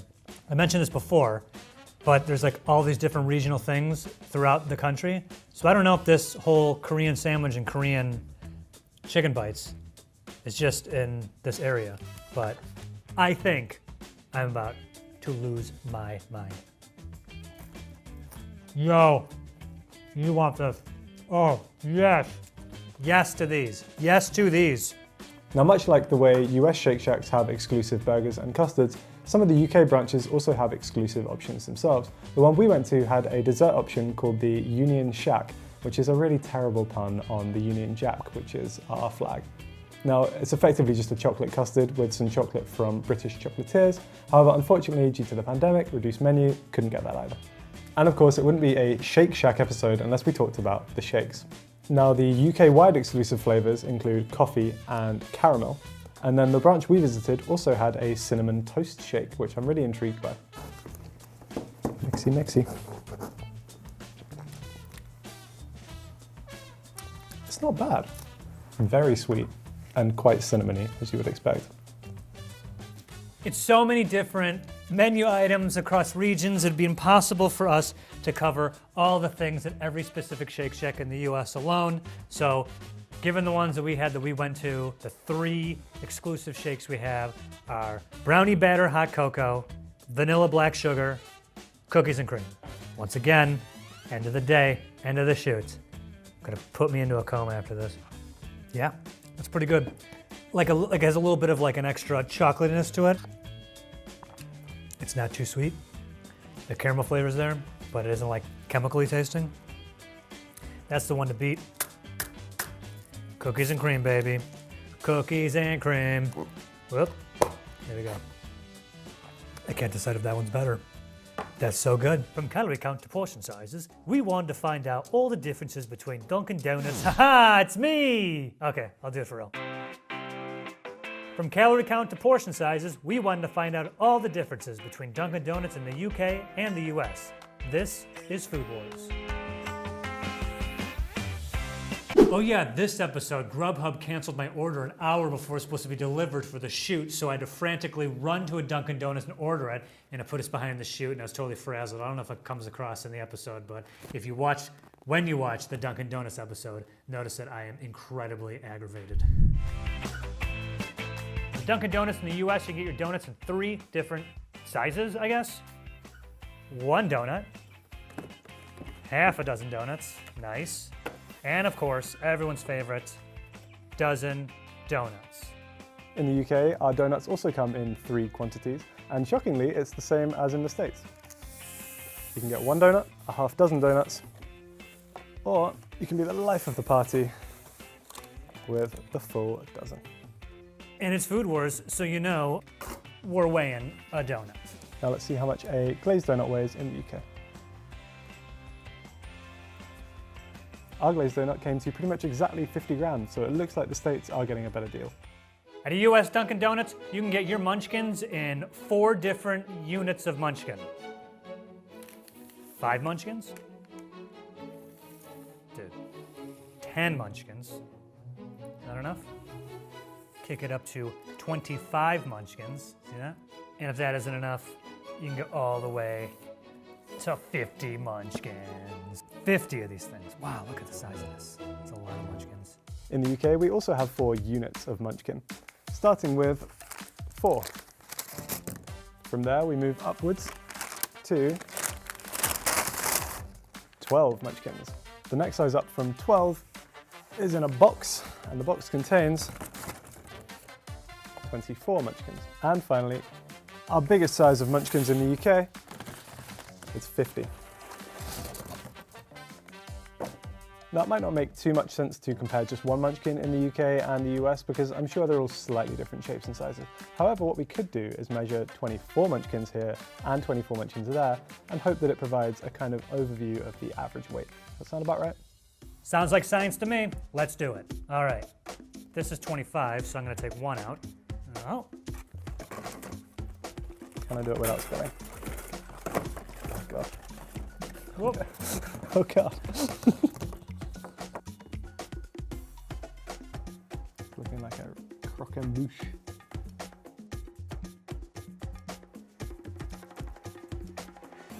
Well, how is that so good? Okay, Munchkin challenge number 1. How many munchkins can I fit in my mouth at one time without dying? I'm not ready.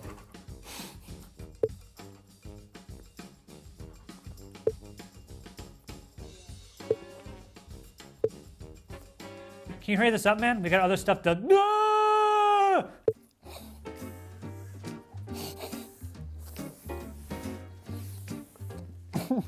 If you guessed 7, you were roughly right.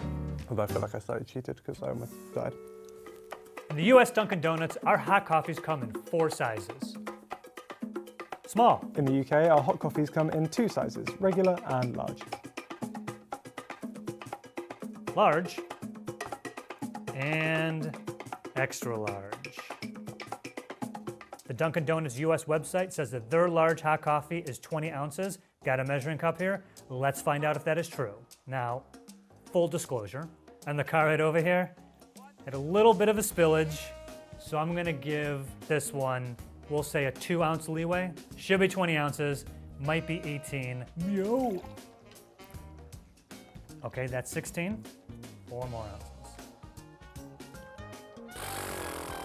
Give me a break. That's maybe an ounce. 16 plus 1, I think, is still 17. There is no way there is this much of coffee on my car seat. Let's generously add 2. 16, 17, 18, 19.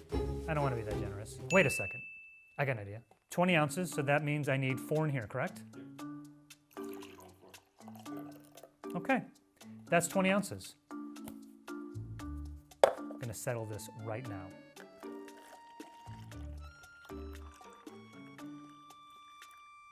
Okay, there's 16 in a cup, plus 4, you know what's about to happen. You ready?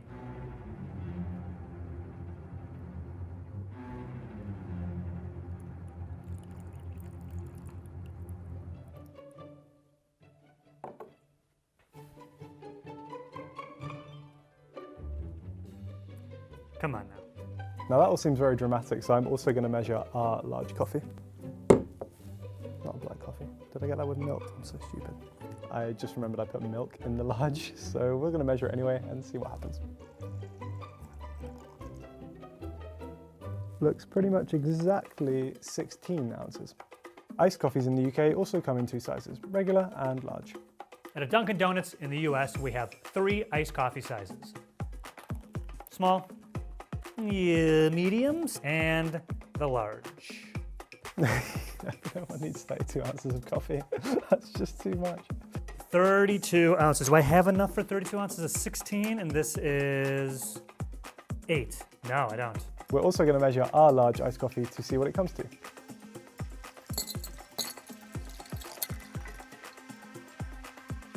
So a large iced coffee in the UK came to 18 ounces. Since I don't have another 16-ounce cup, I will use this one right on the 16. Yep, okay. That's one 16-ounce.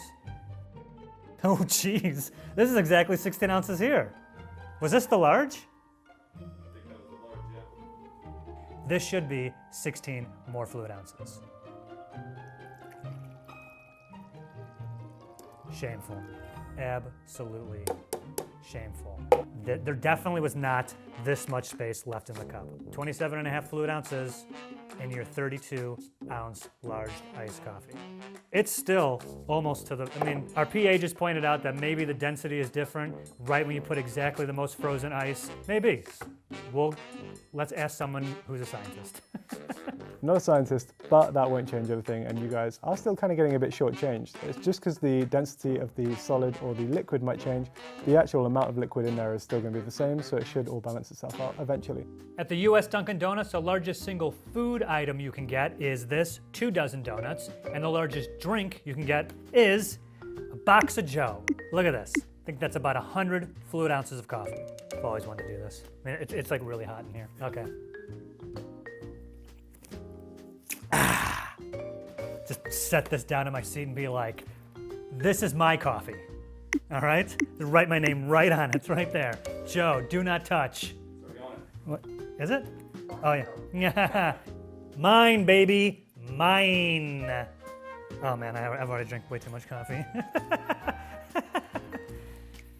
Now the biggest thing on the menu in the UK is the Dunkin' Feast. This is 2 dozen donuts, 50 munchkins and 2 boxes of Joe, all for a price of £80. Now unfortunately when we went in today they didn't have any boxes of Joe available. However, one of them is supposed to be 100 fluid ounces of coffee, which is far too much coffee. This here is a US glazed Dunkin' donut. It is roughly 360 calories, has 22 grams of fat, 10 of those are saturated, 420 milligrams of sodium, 39 carbs, and 18 grams of sugar. And in the UK, the same donut has 230 calories, 13 grams of fat, 230 milligrams of sodium, 25 grams of carbs, and 10 grams of sugar. So by my calculations, the US glazed donut is 56.5% higher in calories, 69.2% higher in fat, and 80% higher in sugar. I get a burp. Sorry. Let's talk about another donut, the Boston Cream Donut. I don't know why it's shaped like a heart. I'm assuming because it's Valentine's. We're shooting this in February. Normally, it's a circle. Anyway, this donut has 270 calories, 11 grams of fat, 18 grams of sugar.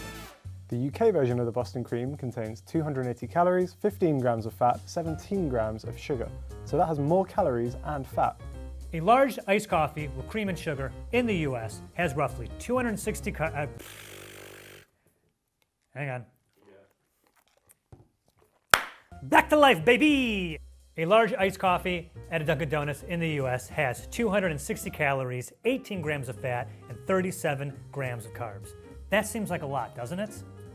In the UK, a large Dunkin' coffee with cream and sugar comes to 190 calories with 9.1 grams of fat and 30.4 grams of carbs. If we break it down by fluid ounce, it turns out the US is higher in every metric except carbs. Just look at all that data. Think about adding a flavor pump to your coffee. In the US and the UK, you can get vanilla, caramel, hazelnut flavors. On average, in the US though, when you add those pumps, you are adding 165 calories, 38 grams of carbs, and 37 more grams of sugar. All of our information from the UK for this episode was taken from not Dunkin' Donuts UK, but other nutrition sites and food bloggers and whatever. Assuming that the iced coffee in the US and Dunkin' Donuts are the same, not sure if it is, they didn't tell us, thanks a lot Dunkin' Donuts UK, but assuming it is the same, to get this large iced coffee with cream and sugar and these two donuts we talked about earlier, total it is 890 calories, which is 35.6% of your daily intake. And in the UK, a large iced coffee with cream and sugar, a glazed donut, and a Boston cream donut comes to 700 calories, or 28% of your daily allowance.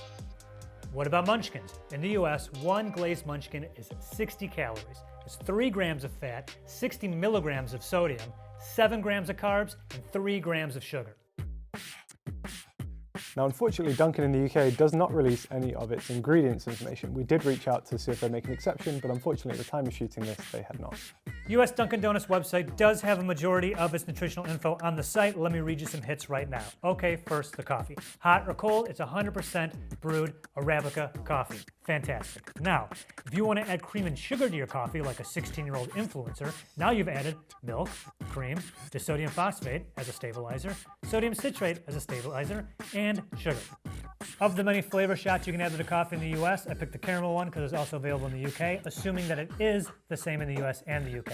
In the US, the caramel shots are made up of sweetened, condensed, non-fat milk, which is non-fat milk and sugar, high fructose corn syrup, and sugar, water, and brown sugar, so 3 different various sugar substances, fantastic, caramel color, potassium sorbate as a preservative, natural flavors, and salt. A glazed donut at a US Dunkin' Donuts is made up of enriched wheat flour, which is flour, malted barley, holy okay, niacin, reduced iron, thiamine mononitrate, riboflavin, folic acid, all right, water, palm oil, yeast donut concentrates, brackets, which is soy flour, salt, leavings, sodium acid, pyrophosphate, baking soda, wheat starch, whey, a milk derivative, non-fat dry milk, gum blend, which is cellulose gum, guar gum, acacia gum, carrageenan, and xanthan gum. A lot of gum. Can you scroll, please? Sodium caseinate, which is a milk derivative, sodium stearoyl acetate, lactylate, and it contains 2% or less of soybean oil, soy lecithin, whole egg, natural flavors, turmeric extract for color, enzymes, annatto extract for color, yeast, dextrose, soybean oil, and mono and diglycerides. Okay, that's the dough. Now for the glaze. We ain't even done yet. Scroll up, please. The glaze of a glazed donut has sugar, water, maltodextrin, and contains 2% or less of cornstarch, mono and diglycerides, citric acid, agar, cellulose gum, potassium sorbate as a preservative, and, of course, artificial flavors. It's a lot of stuff. So what's in the Boston cream donut, you ask? All right, the dough is the same as the glazed dough, but the Bavarian cream filling is water, sugar, modified food starch, corn syrup, palm oil, and it contains 2% or less of sucrose esters, natural and artificial flavors. Oh my God. Glucano, delta, lactose. I mean, they're just making fun of me at this point. Glucano, delta, lactone. Sounds like a font. Salt, potassium sorbate, and sodium benzenate for preservatives, and agar and beta carotene for color. And of course, don't forget about the chocolate icing, which is sugar, water, cocoa, high fructose corn syrup, soybean oil, cornstarch, corn syrup, maltodextrin, and contains 2% or less of dextrose, palm oil, salt, potassium sorbate, and sodium perponiate preservatives, soy lecithin, artificial flavors, and agar. And you know what? I'm not going through every donut. Here's everything exclusive to the US at Dunkin' Donuts. Here is everything you will only find on the menu at a UK Dunkin' Donuts. I'm not sure if they have any bagels at the UK Dunkin' Donuts, but in the US you can get cinnamon raisin, you can get sesame, everything. Oh, you can also get, of course, English muffins. An English muffin? How come England doesn't have the English muffins? Makes you wonder. Makes you wonder. Here are all the exclusive donuts you can only find in the UK. There are a lot of them, and I've forgotten all of their names, so I'm just going to make up names for them as I go, and then we can put the actual names up on screen for you. Let's start with this one. This is Sonic the Hedgehog. It's very, very bright. If you see something that's this color in nature, just do not eat it. This one, I believe, is Mr. Happy. Little smiley face. It's kind of cute. Or sinister, perhaps, depending on your interpretation of things. It's worth noting that some of these are only here because we're filming this in the run-up to Valentine's Day, so they've got a bit of a love theme going on right now. This one is Love Dust, Flatline, pretty in pink, Heart Bypass, Love Prison, because it's like jail cell bars. This one is Keith. This one I'm jazzed about. This is the apple crumble donut. Now, I know American pie is a very American thing, whereas in the UK, we quite like a crumble. Instead of pastry, we have a kind of like flour and butter crumble mix on top. So many different donuts than in the US and not in the UK. I didn't want to do every single donut that's different, but 3 that I feel are like kind of like the hits that I would figure were everywhere, but apparently not in the UK, are an old fashioned, this one, right? Apple fritter. Hang on. These are so good. And the coffee roll. Look at the size of this coffee roll, man. It's like a spare tire. Hell yeah. A coffee cake muffin. Also in the US, you can get corn muffins at some Dunkin' Donuts. Not the one that I went to, unfortunately. Breakfast sandwiches. Dunkin' Donuts in the US has so many different varieties of sandwiches. Far too many to mention in this. I got as many as I could find. So one of these is a turkey sausage, egg, and cheese. The other one is a Beyond Meat breakfast sandwich. These all look the same. Veggie, egg white, omelet sandwich on the protein thins. The Power Breakfast sandwich. I don't know. This one, what is this? This one's got like some bacon and stuff on it. An egg white with bacon sandwich on a croissant. Here's just a few other ones that are available in the US and not in the UK that I couldn't get my hands on. Limited menu. The Belgian waffle breakfast sandwich, maple sugar bacon, bacon toasty, Angus steak sandwich.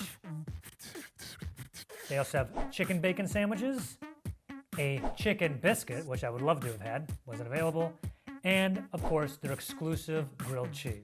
Also, they have snacking bacon and those Dunkin' Bowls. I can't believe they didn't have those. Like, I got those just recently. Along with bagels, you can also get white cheddar bagel twists. And finally, we have a few other items that you will only find in the UK. We'll start with these 2 cookies. This one is a chocolate chunk cookie, and this one is a salted caramel cookie. This one looks like aggressively salty. There's big chunks of sand, not sand, salt. Sand would be a gross cookie. Then we have 2 exclusive hot coffee options, which are the cortado and the flat white. A cortado is a foamed milk and espresso combination, and a flat white is a steamed milk and espresso combination. Then we have a couple of exclusive cold options as well. This one is a mango coolata, which is like a mango flavored kind of blended ice drink. It looks pretty good. I can imagine that being quite refreshing on a summer's day. And then finally we have this, which is a shaken lemonade. It kind of just looks like water now. I'm not sure if that's just because it's been sat here for a while under the lights, but it's quite impressive to watch the lady make it in the shop. She was actually going at it with a cocktail shaker, and it was a bit of fun. The drinks. So many different drinks that you can get in the US, you can't get in the UK. I'll just start down here. First one, iced cappuccino. Am I taking a sip of everything? Iced cappuccino. Yeah, it's all right. Frozen chocolate, iced Americano, peach passion fruit refresher, a strawberry dragon fruit refresher. The only hot one we have here is a matcha latte, iced matcha latte. Ooh, we're talking about the coolatas, yo! Coolatas, yeah! Strawberry coolata. Ooh, a little tart. I like that. Conserving straws. Yeah, that's the best one. Blue raspberry. Blue raspberry coolata. I love I was on my high horse about how sweet these beverages are and how bad it is for you. Coolatas, pretty nice. A green coolata. That's something matcha. I don't know what that is. There's matcha in it. And last but not least, at least I don't think. Okay. This is a milk-colored coolata. I can't imagine this being any good. Whoa, that's actually pretty good. Yeah, it's vanilla. This is too much of any of these, but I would have a coolata if it came in like 3 ounces, just like a shot. From calorie count to portion sizes, we wanted to find out all the differences between Krispy Kreme in the UK and the US. This is Food Wars. This was my favorite episode to shoot. I ate so many donuts. It was awesome. And I also didn't get nearly as sick as I thought I was going to, so that was nice. In the UK, we can get donuts in 4 portion sizes. As a single donut, as a 3, a dozen, or can be the life of the party with a double dozen. In the US, you can get your donuts in single, 2 if you get it with a coffee combo, 3-pack, dozen, look at these beauties, or 2 dozen. Ugh. Now technically the double dozen isn't the biggest thing on the UK menu. Krispy Kreme in the UK will cater for events like your weddings or your parties, and they can do something called a donut wall, which contains 216 donuts hanging on pegs on a wall. That's 18 dozen. Krispy Kreme will also make you something called the donut tower. It looks almost like a wedding cake and is made of around 216 donuts. You gotta give them a heads up though, because I went to the Krispy Kreme today and asked for one and they said no. Also in the US at Krispy Kreme, you can get mini donuts in 4 or 20. I have to know. I'm in trouble. I don't know if we're gonna make it through the shoot, Connor. These are so good. This right here is a standard USA Krispy Kreme classic glazed donut. I wanna bite into you so bad. But before that, let's weigh it. Now we're going to weigh a glazed donut in the UK to see what it comes to. They're so light. In the UK, our hot coffee sizes are regular and large. US Krispy Kreme, you can get your coffee in 3 sizes: small, medium, and large. And if you're really thirsty, get yourself a brew box. Nice. A large hot coffee in the UK is supposed to be 16 ounces, so we're going to measure that to find out if that's true. And to make sure that this reading is absolutely accurate, got a big boy.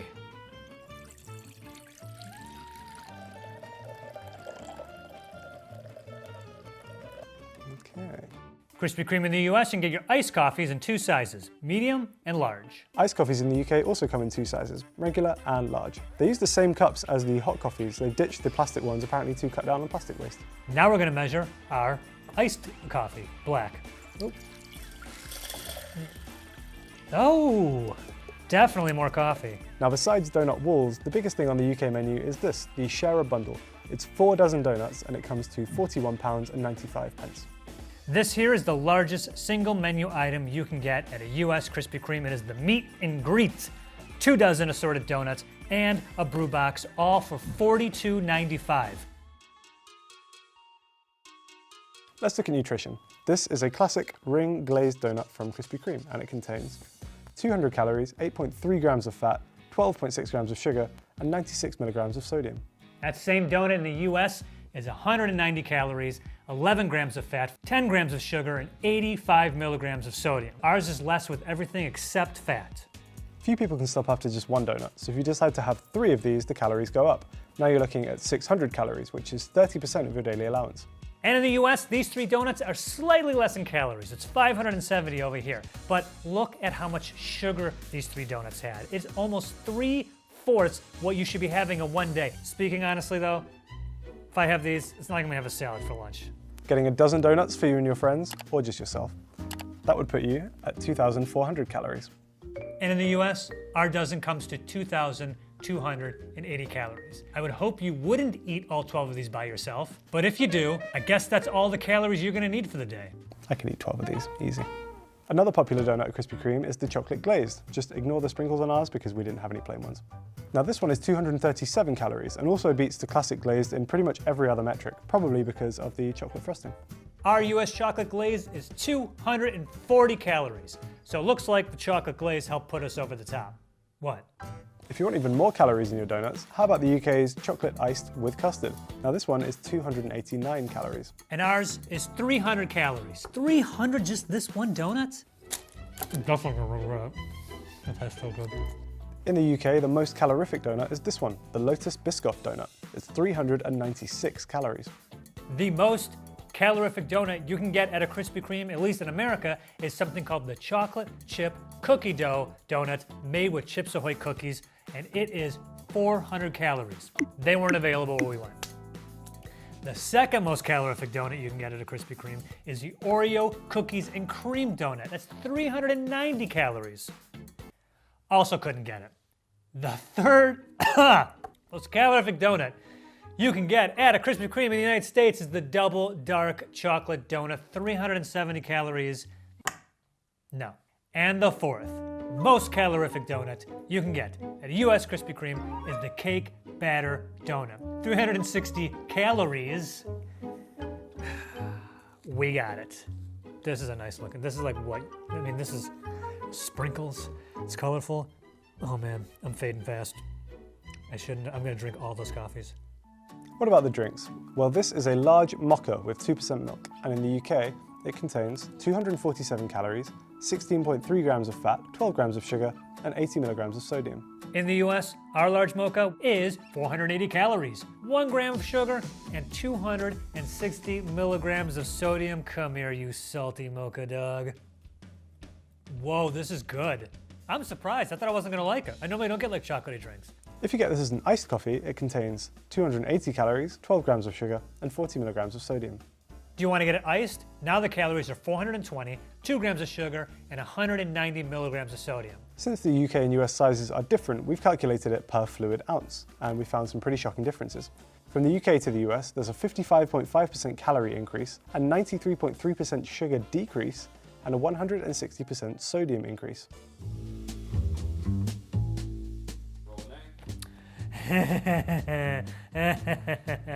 Dude, I've eaten way too many donuts on this thing, dude. I'm losing my mind.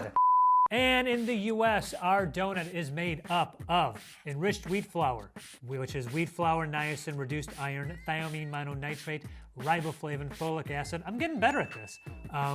Water, palm oil, soybean oil, sugar, and contains less than 2% of each of the following: yeast, soy, lecithin, hydrogenated soybean oil, salt, mono and diglycerides, wheat gluten, calcium sulfate, monocalcium phosphate, yes, and BHT. Ah yes, our old friend BHT, aka butyl hydroxytoluene. It is banned in the European Union.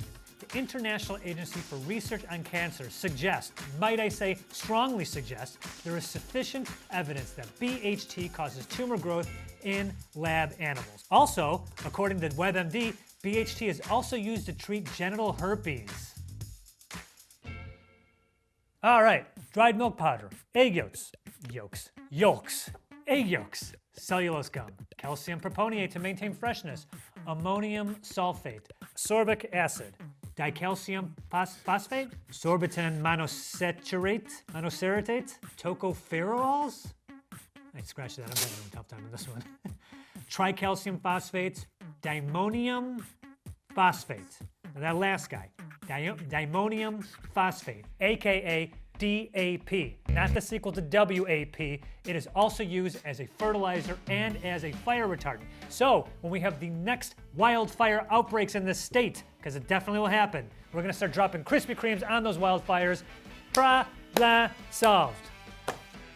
In the UK, a glazed donut is made of the following: wheat flour, calcium carbonate, iron, niacin, thiamine, water, dextrose, palm oil, yeast, salt, wheat gluten, emulsifiers, mono and diglycerides, sorbitan monostearate, raising agents, monocalcium phosphate, dicalcium phosphate, sugar, dried egg yolk powder, skimmed milk powder, preservative calcium propionate, stabilizer, carboxymethyl cellulose, firming agent, calcium sulfate, flavoring, acidity regulators, ammonium sulfate, diammonium phosphate, flour treatment agent, ascorbic acid, enzyme, amylase, anti-caking agent, tricalcium phosphate.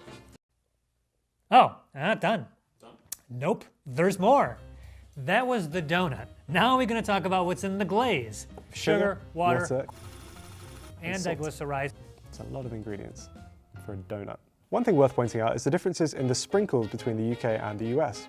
3 of the colorings used in the US are actually subject to restrictions in the European Union, and if they're included in foods, they must bear a warning that they may cause hyperactivity in children. Not here though, baby. Not here. Blue 1 isn't actually on this list, but it's also very hard to come by in the UK. It was famously removed from Smarties in the UK several years ago, and it took them 3 years to find a natural alternative to the blue colour, which ended up being spirulina. Here is everything you can only find on the menu at a UK Krispy Kreme. And these are all the things you can get at a US Krispy Kreme. Let's start with some donuts. The first one we'll look at is this one, the Lotus Biscoff. Now Lotus Biscoffs are those little biscuits which you usually get on the side of a cup of coffee. It's like a caramel flavoured crunchy cookie, and we're kind of obsessed with them in the UK. This one comes with some crumbled up Biscoff on the top, and then I think the icing also has Biscoff in it, and there's also some Biscoff injected inside as well. Next up we have this one, which is a chocolate dream cake, caramel iced ring donut, nutty filled berry ring donut, the purple Love Hearts donut. Now this one's been produced in collaboration with Love Hearts, the candy, as you can see by the very cute phrase on top. This is a varied thing. We just got one that says OMG. Next up we have the caramel sensation, nutty chocolata. Now it's actually a heart-shaped donut with some chocolate icing on top, and importantly it's full of Nutella. It's a little bit underwhelming. I wanted more Nutella to come out there. Pretty good. And these are all the exclusive items you can get at a US Krispy Kreme.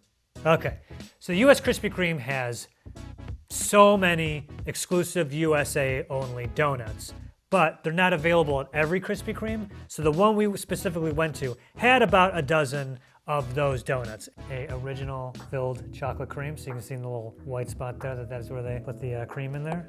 Pretty sure that's an apple fritter. That's a birthday cake, the one we saw before. Chocolate icing filled with custard. Yeah, that's definitely a custard one. You can see the yellow in there. I'm gonna assume this is maybe the glazed sour cream cake. Sugared ring and cinnamon sugared ring. See, there's eclair right here. New York City cheesecake. Glazed raspberry filled. Oh, God. Oh.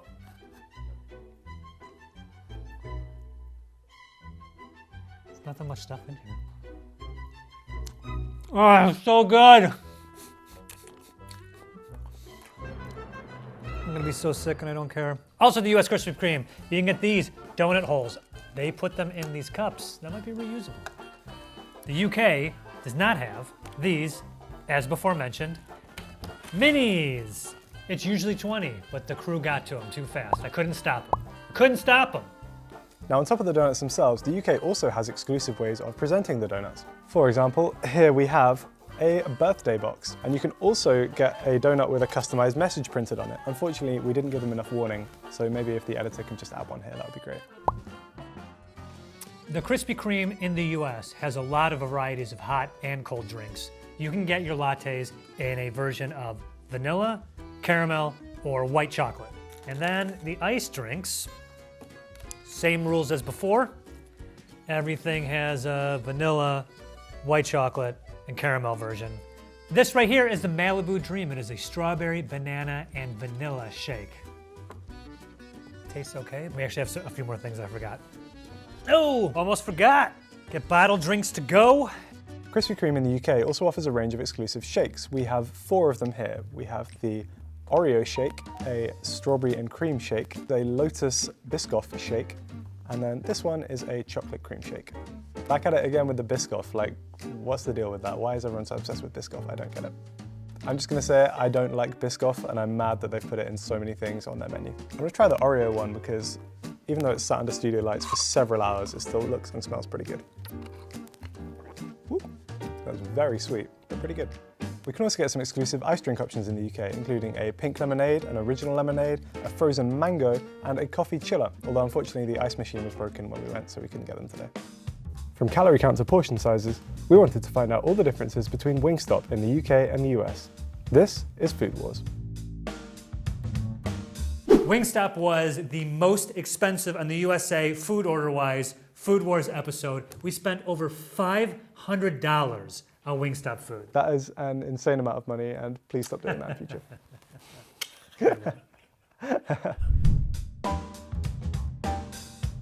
In the UK, we can get wing portions in 4 sizes. 8 wings, 10 wings, 12 wings, or a Flavor Craver wing platter, which comes with 24 wings and 3 dips. US Wingstop, you can get your wings in 10, 15, 20, 30. Hang on. And 30. Not enough, you say? I agree. Wingstop also does wings in orders of 50, 75, and of course, 100 chicken wings. I'm in heaven right now. Bury me in these wings. I'm going in. I could do better, but we gotta move on. Sean Evans, I'm coming for you, buddy. So the portion sizes might be pretty different, but what about the wings themselves? We're going to weigh 10 plain wings in the UK and do the same in the US to see how they match up. So 10 plain wings in the UK came to 290 grams, which is an average of 29 grams per wing. Oh, way higher, dude. 360 grams. I needed my calculator app to determine what 360 divided by 10 is, and it is, in fact, 36 grams. Wow. So our average is 36 grams per wing here in the US. What about chicken tenders? Well, in the UK, those come in 2 portion sizes, as a portion of 3 or as a portion of 5. At Wingstop in the US, you can get your chicken tenders in orders of 4, 7, 15, 20, and 30. Yes! I don't know what maniac is at a Wingstop and gets chicken tenders instead of wings. I get if you take your 10-year-old there. Let's weigh 5 chicken tenders here in the US.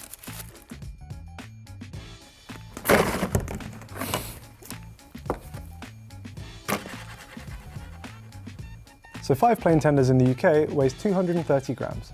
200 what? Way over 300 on this one. We're over 300, and they try to pass this off as a tender. Bigger chunks of meat over here in the US. Bigger, tender chunks of meats. What about a side of fries? Well, in the UK, these come in 2 sizes. Regular and large. And in the US, our Wingstop fries also come in 2 sizes. Regular and large. How those look? We're going to weigh them both to see what they come to.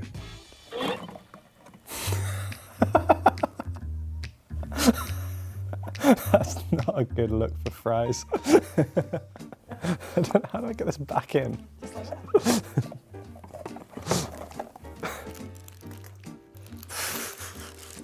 Yep, also a brick.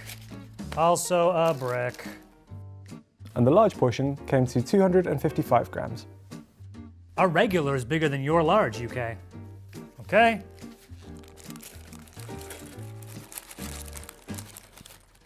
Oh, lost a fry. 400 grams.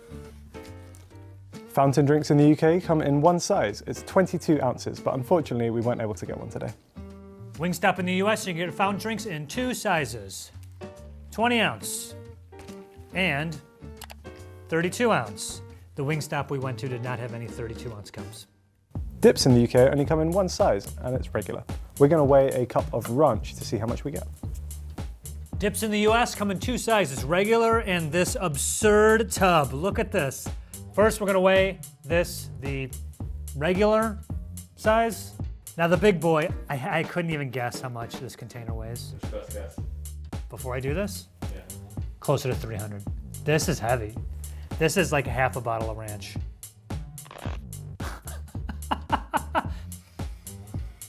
Bro, it is 440 grams of ranch.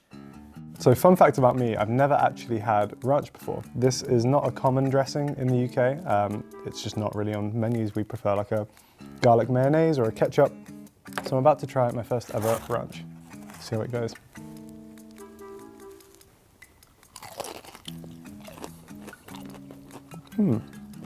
Okay. I don't know if Wingstop ranch differs to the classic ranch you might find in the States, but it's nice. If you want like a kind of cooling thing with a similar effect to mayo in that regard, but like a little bit more tang, a bit more seasoning. Yeah, you guys are doing it well.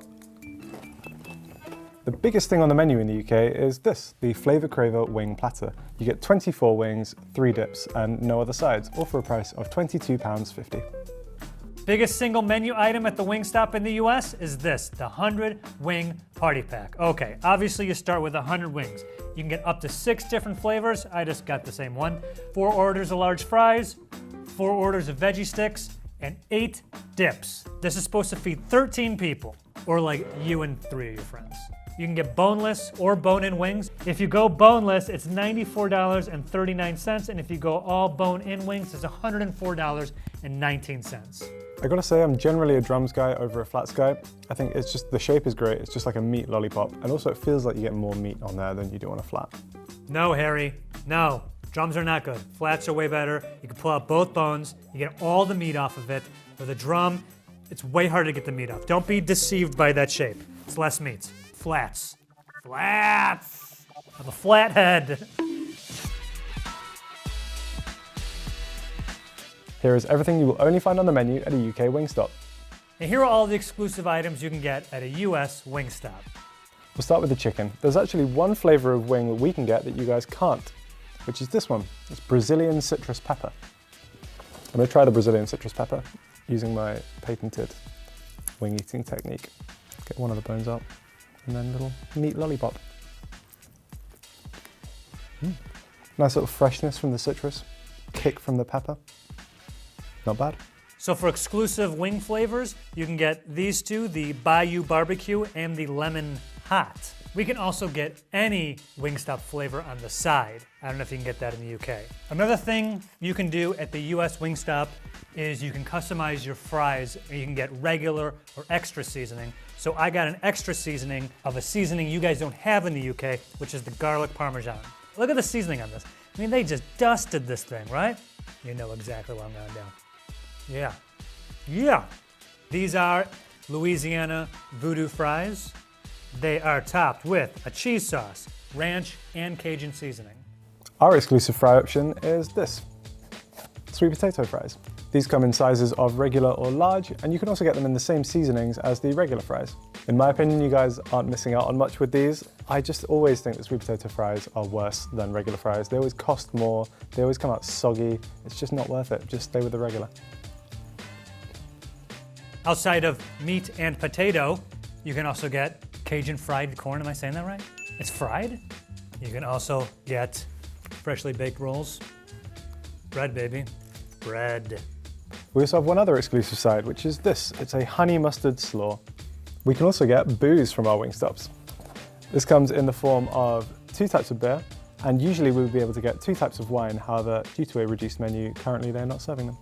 The 3 drink options you can get in the US are, oddly enough, sweetened and unsweetened tea. I don't know why we have tea in the UK does not. And also you can get this 52 fluid ounce Simply lemonade. And finally in the UK, you can finish off your meal with some churros. These come in portions of either 6 or 10. You have 2 crumb options, including Oreo or Lotus Biscoff, and then you can choose from one of 2 sauces, either a sweet milk or some dulce de leche caramel.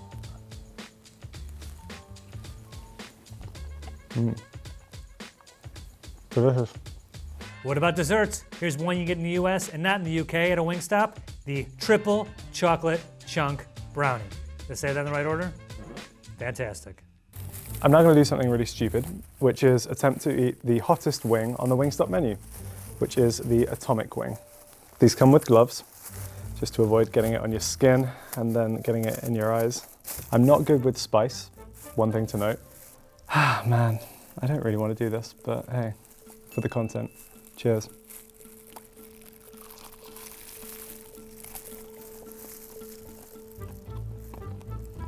Yep, that's immediate. Oh, man.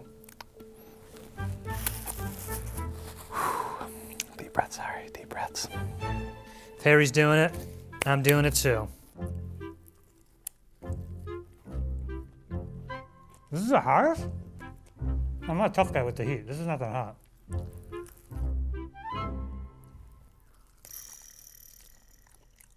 Yeah. It's not that hot.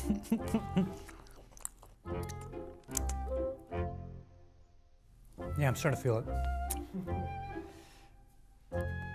Ah. My tongue's kind of starting to hurt. What's what they do on the Hot Ones one. Yeah.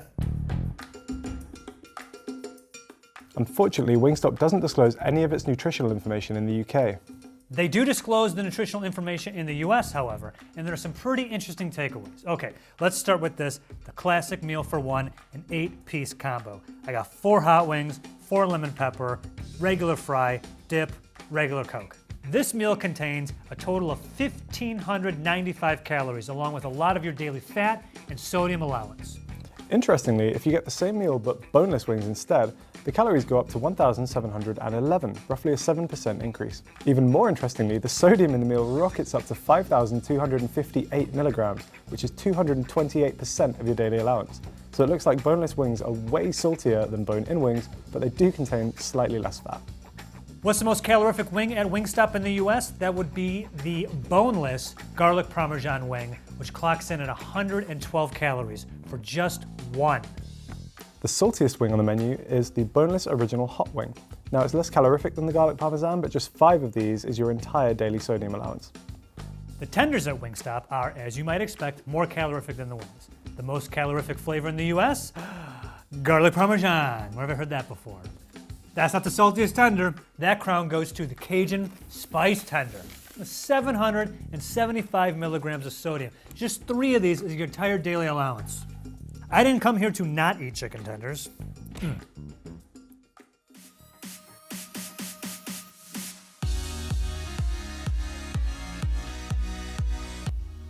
What about the dips? Well, the least healthy dip on the menu is this. It's honey mustard.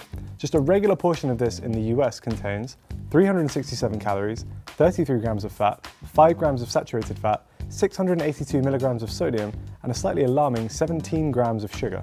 As for the rest of the menu, you really want to watch out for the fries. The most calorific single menu item on a Wingstop menu is a large portion of the Louisiana Voodoo fries. This serving alone is 910 calories, which is almost half of your daily allowance. If you're looking to cut down on sodium, you might want to avoid the Buffalo Ranch fries. They're slightly less calorific than the Louisiana Voodoo fries, however they contain 2,880 milligrams of sodium. That's 125% of your entire daily allowance. In summary, Wingstop, maybe not the healthiest fast food chain. If you're looking to cut back on your sodium, definitely skip the boneless wings and maybe stick to regular fries and not the ones with these gross toppings. Now sadly, along with the nutrition, Wingstop UK also doesn't disclose its ingredients. Wingstop also does not disclose its ingredients in the US. So what do we know about what goes into the chicken? Well, for starters, in the UK, the chicken is not organic and not free range. All the chicken they use in the UK is also halal, which means it's suitable for Muslim people to eat. Now, it is unclear if the US chickens are free range or organic. All Wingstop say that they expect their chicken supplier to conform with USDA, FDA, state, and local regulations. However, they do not specify a grading, so for all we know, it could be grade C chicken, which can be misshapen, poorly fleshed, and and with no limit on the size, number of areas, or intensity of discolorations and flesh bruises. Wow, I wish I knew that a few minutes ago.